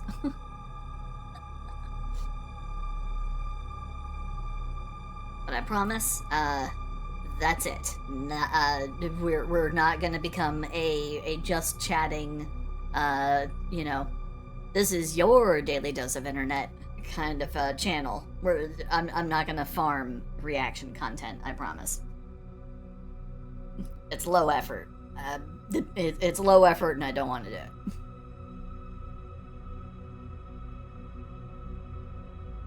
I never even heard of that. I literally never heard of that. I would posit that it's unlikely because they've never pushed a message of any particular kind trying to get people to do something or not do something. Like, they've never overtly said, you know, don't eat meat.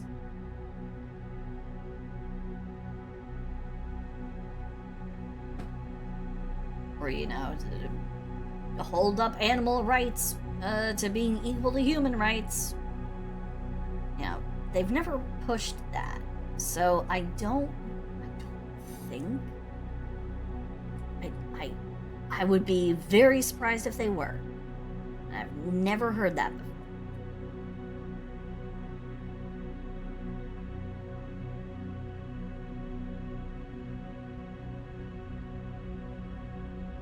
Hey.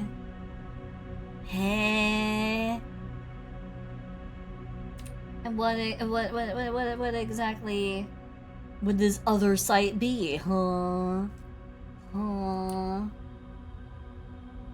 What? I show a bunch of cute little stoats, and then suddenly this is the reaction I get, huh? This is the reaction I get, huh? Okay, I see how it is.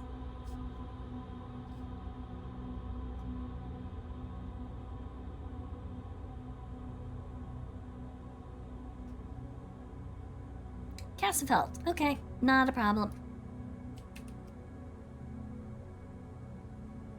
Not a problem. I will make sure that we raid them when the stream ends in about another 20 minutes. So, no worries. Okay, so that's Veni.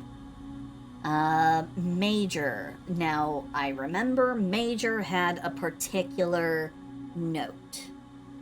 A particular note that I was supposed to pay attention to not make their chest dramatically oversized. Well, they gave me permission to R63 them, so I get to gender bend.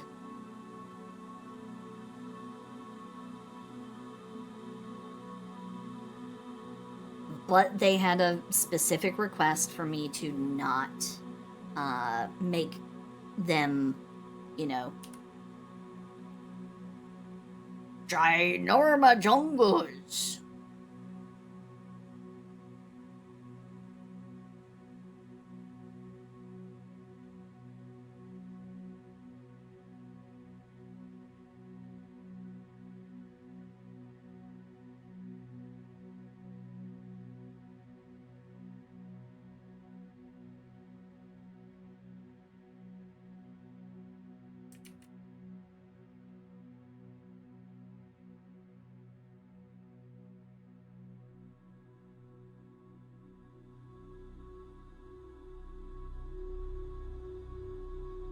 I promised not to overdo it, so I will not overdo it.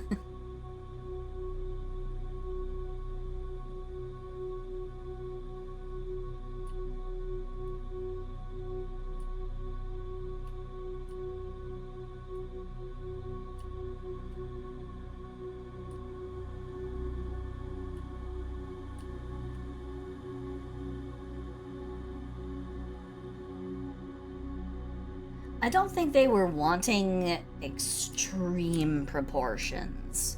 I think that's what they wanted me to not do. So, alright. Let's see.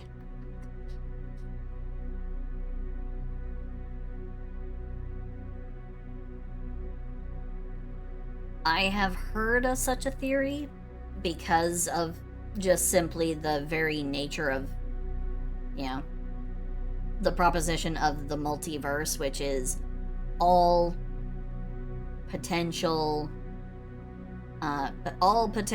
outcomes of any and all things exist somewhere. So yes, there is in fact somewhere way out there, way out there, where I look like this. Somewhere out there is a me who looks like this.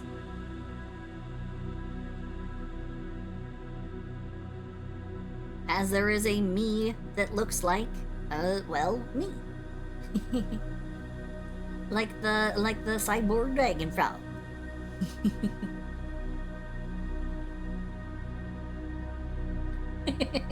Whatever realities get my cringe stuff, I sincerely apologize.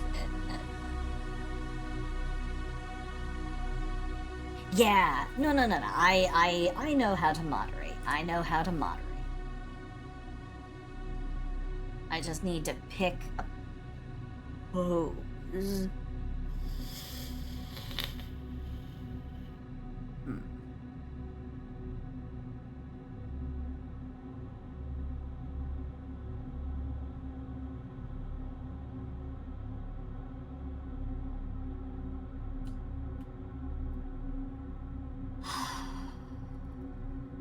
Reference folder, save me.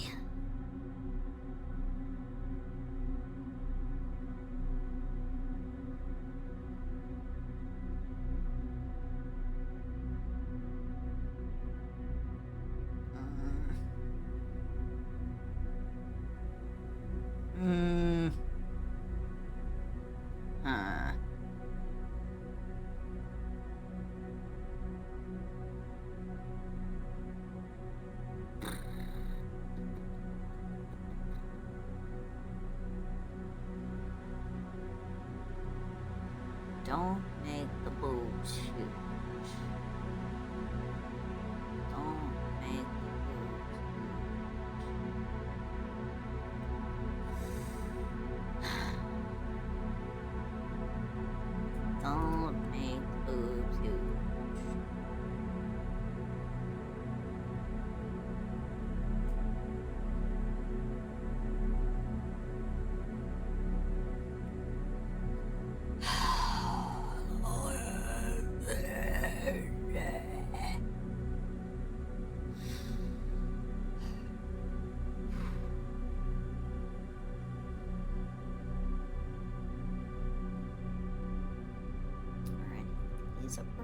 sized.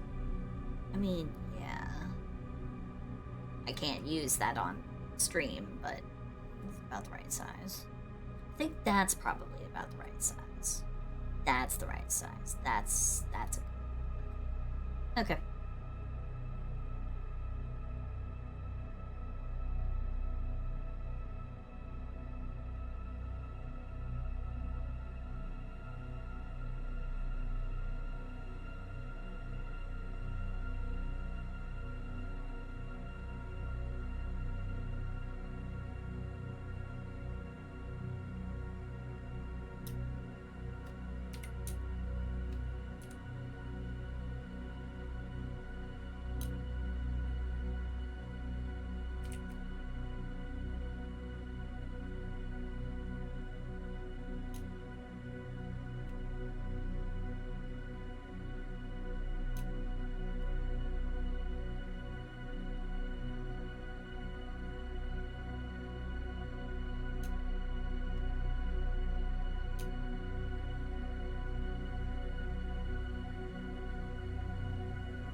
I can moderate myself better than that. I don't have to physically restrain. It's more like a... it's more like I'm griping and moaning and groaning because I'm just like...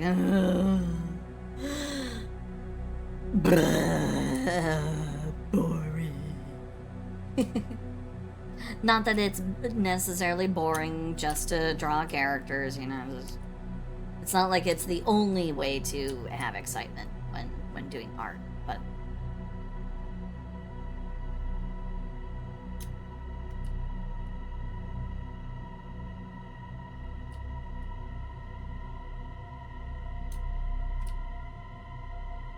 I very, very much have a clear preference.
Thank you for the follow, Monster. Thank you, thank you, thank you.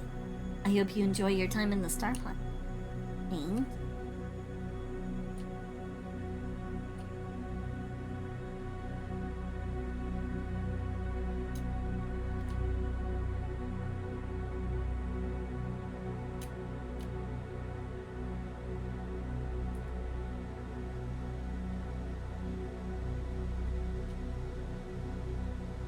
Steel 91 Sob only 9 more minutes with Sil C Steel 91 Sob. It's okay. I will make sure that at the very least I leave us off in a good place. That is my promise. We will leave off somewhere good.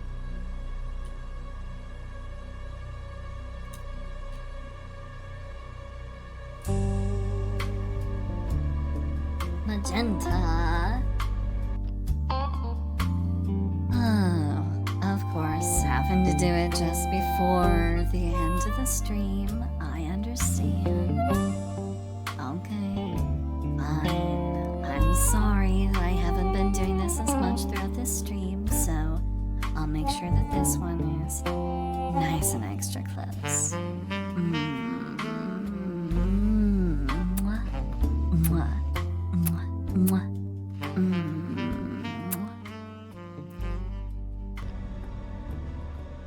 There.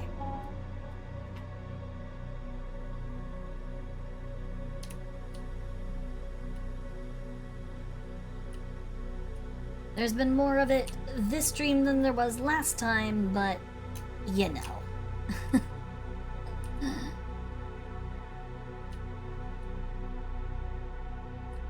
And unfortunately, I do have to say that redeem would be turned off during the D&D streams when those start happening.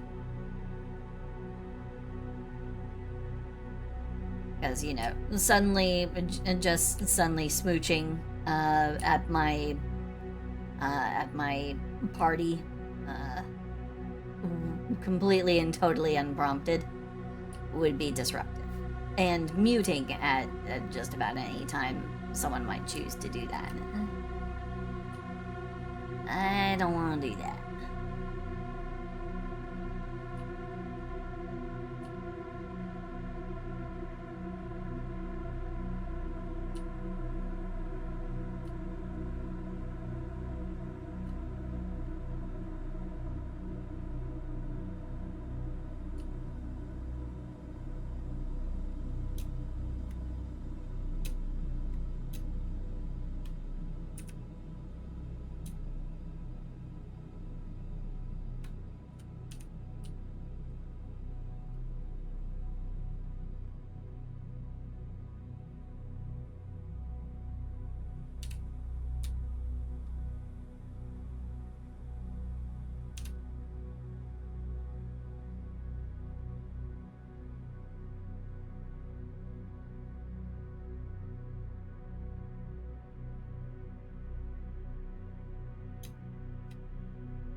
I still feel it would be disruptive to the flow of the game.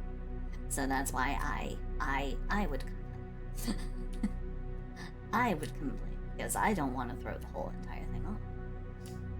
I want everyone to be able to stay in the game, stay immersed.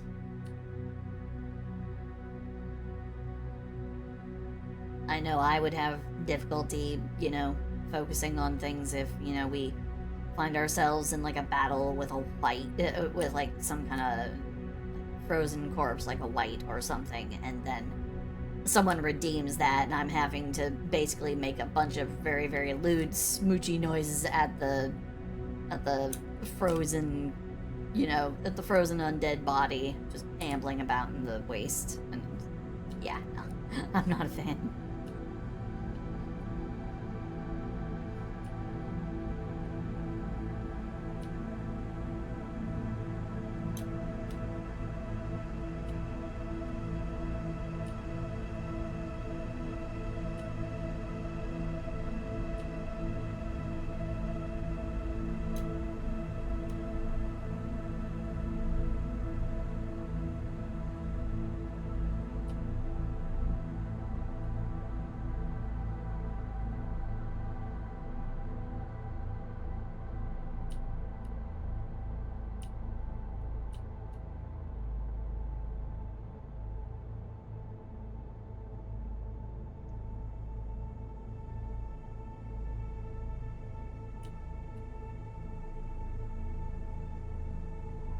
Like, that's respectfully not oversized, right?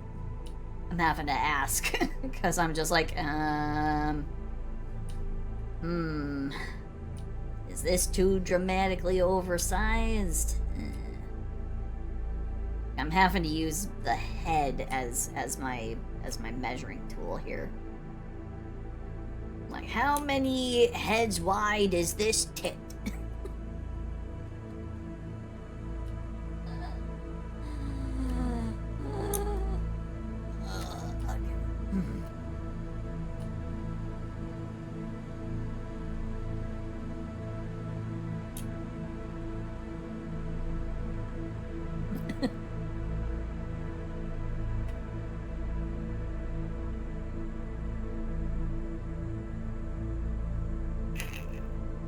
Nah, if my gal is going around trying to seduce people, it's not gonna be very hard for her because she's, you know, she's an eloquence bard.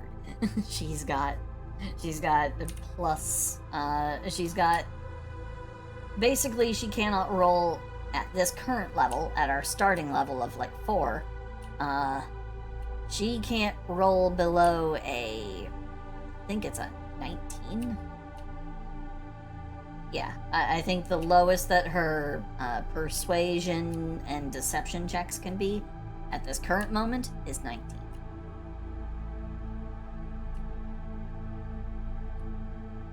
So, if she decides to start, you know, trying to seduce,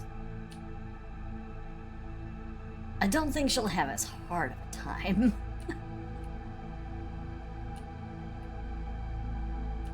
I love College of Eloquence Bards. Not because I think that it's like the ultimate, you know, win all speech checks, because I know that DMs can then just adjust the difficulty or actually require you to say stuff to you know, determine, you know, they won't automatically give it to you, that kind of a thing.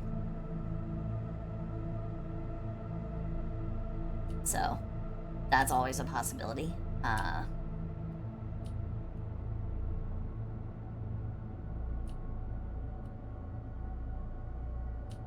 I just like having a nice safety net in my social interactions, because I hate to say the wrong thing.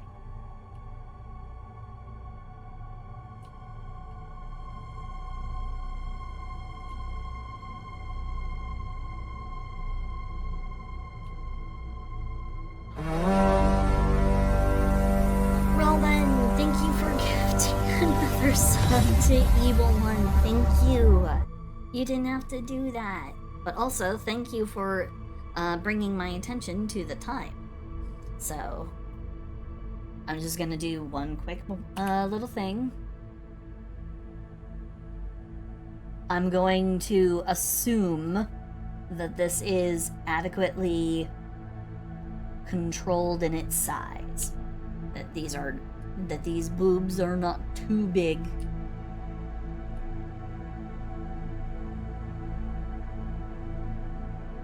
That is going to be my operating assumption. Steel 91 love Steel 91 sob Steel 91 sob what have I done Steel 91 love Steel 91 sob. It's okay, because now I'm doing my best to try and finish things up fast, which means I'm only going to be doing this for even longer. So don't even sweat it.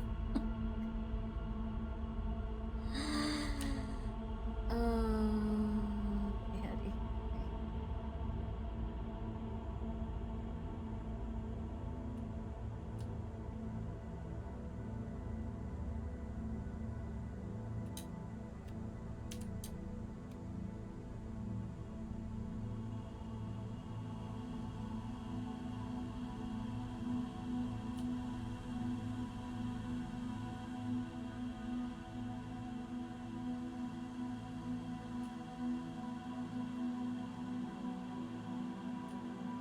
Just want to make sure that I get this one actually done.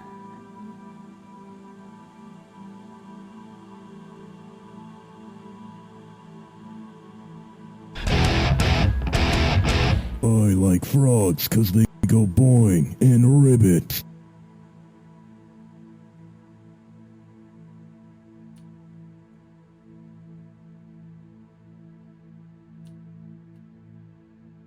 And we frogs love you guys.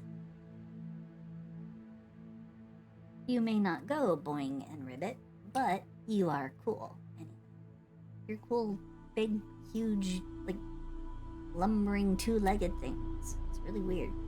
I love it. It's so funny.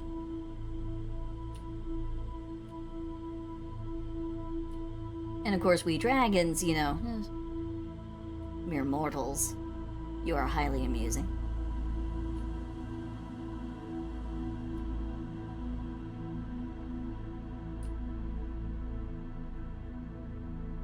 And as for the cyborg part, the flesh is weak.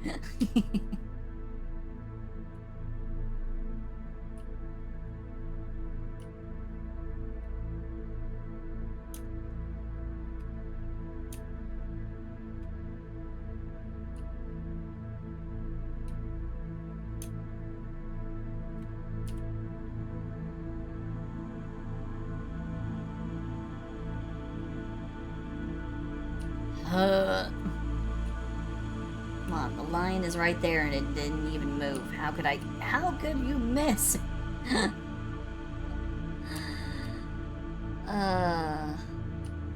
Well, actually, I know exactly how I can miss. I still have no display on my tablet, and I have no idea if or how that can ever be fixed. So, I just gotta deal with it.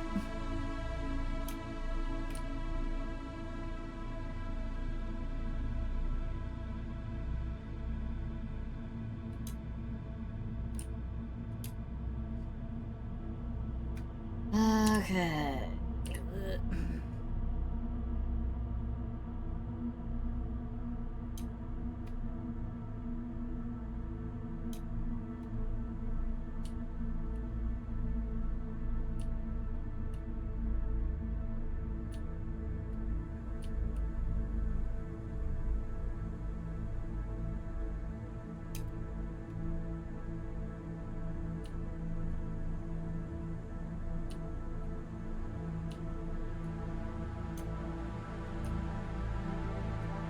Okay, here's the question. Where am I gonna put all of that fur?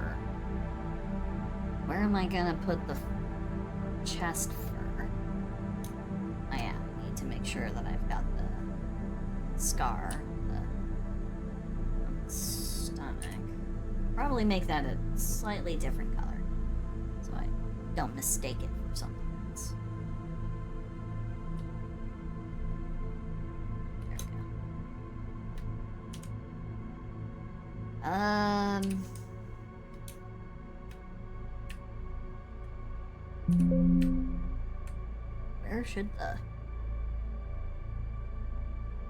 Where should the chest pelt go? I can't put the chest pelt here.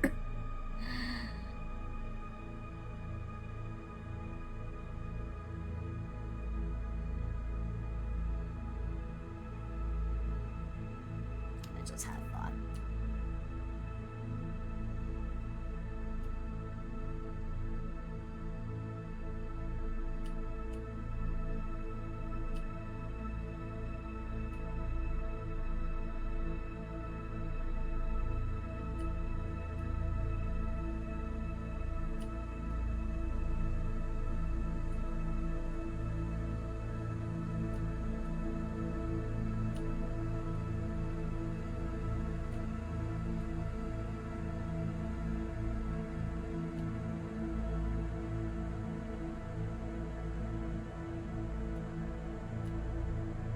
Okay.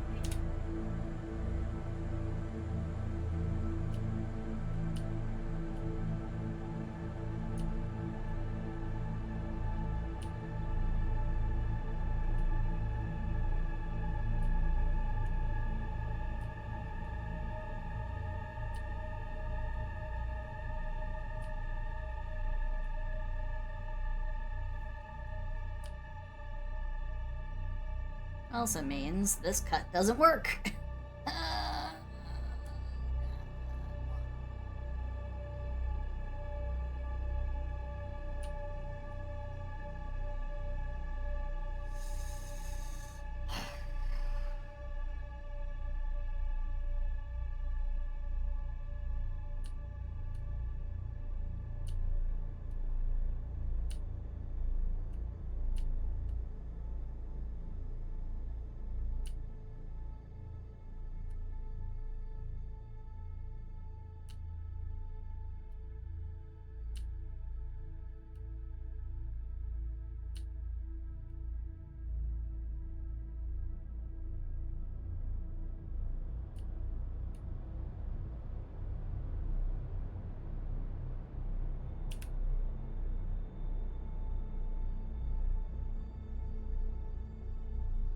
No, I know.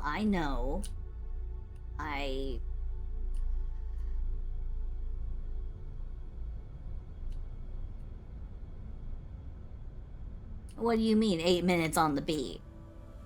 You don't get to choose that. It's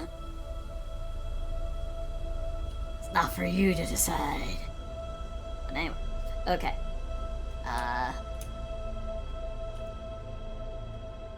Simplified it.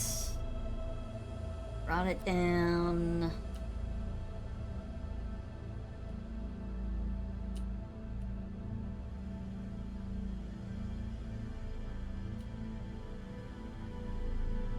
Okay.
Okay, there we go. That should be done. That should be done enough. That's how it always is, after all. It's always until the the cycle runs out or the battery runs out. That's just how it is. Okay, so how many did we get through today? We got through Marshmallow Bunny, Judo Kame, 2 for Judo Kame. We got through Naz the Neko, Steez Hornsby, Benio Kojo, and the Major.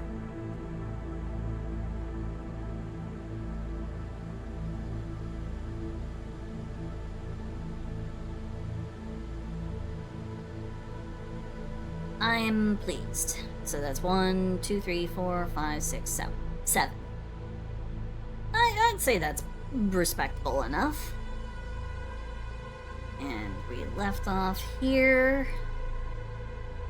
Which means next time it will be Yobo Ghosty.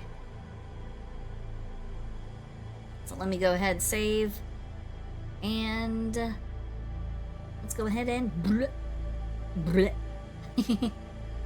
alrighty. So thank you guys so much. Thank you for hanging out with me. Thank you for keeping me company.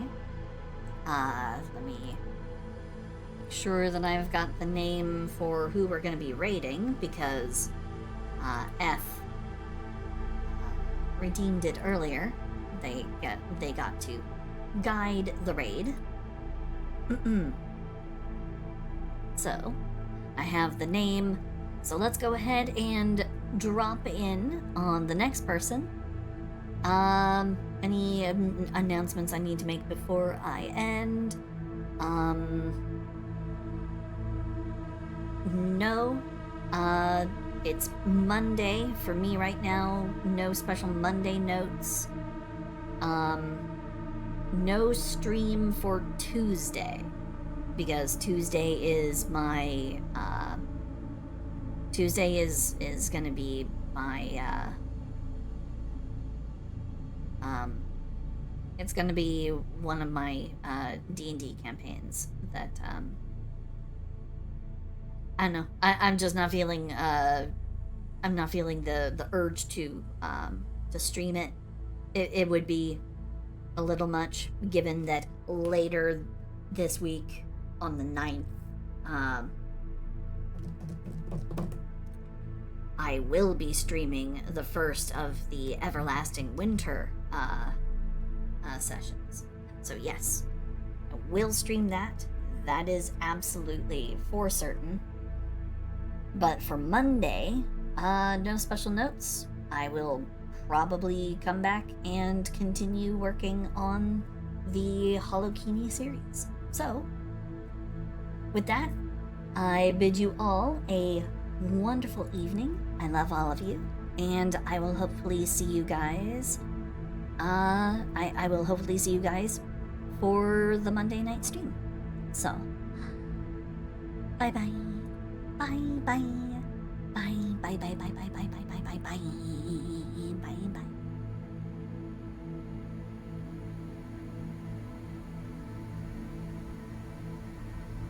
Bye bye.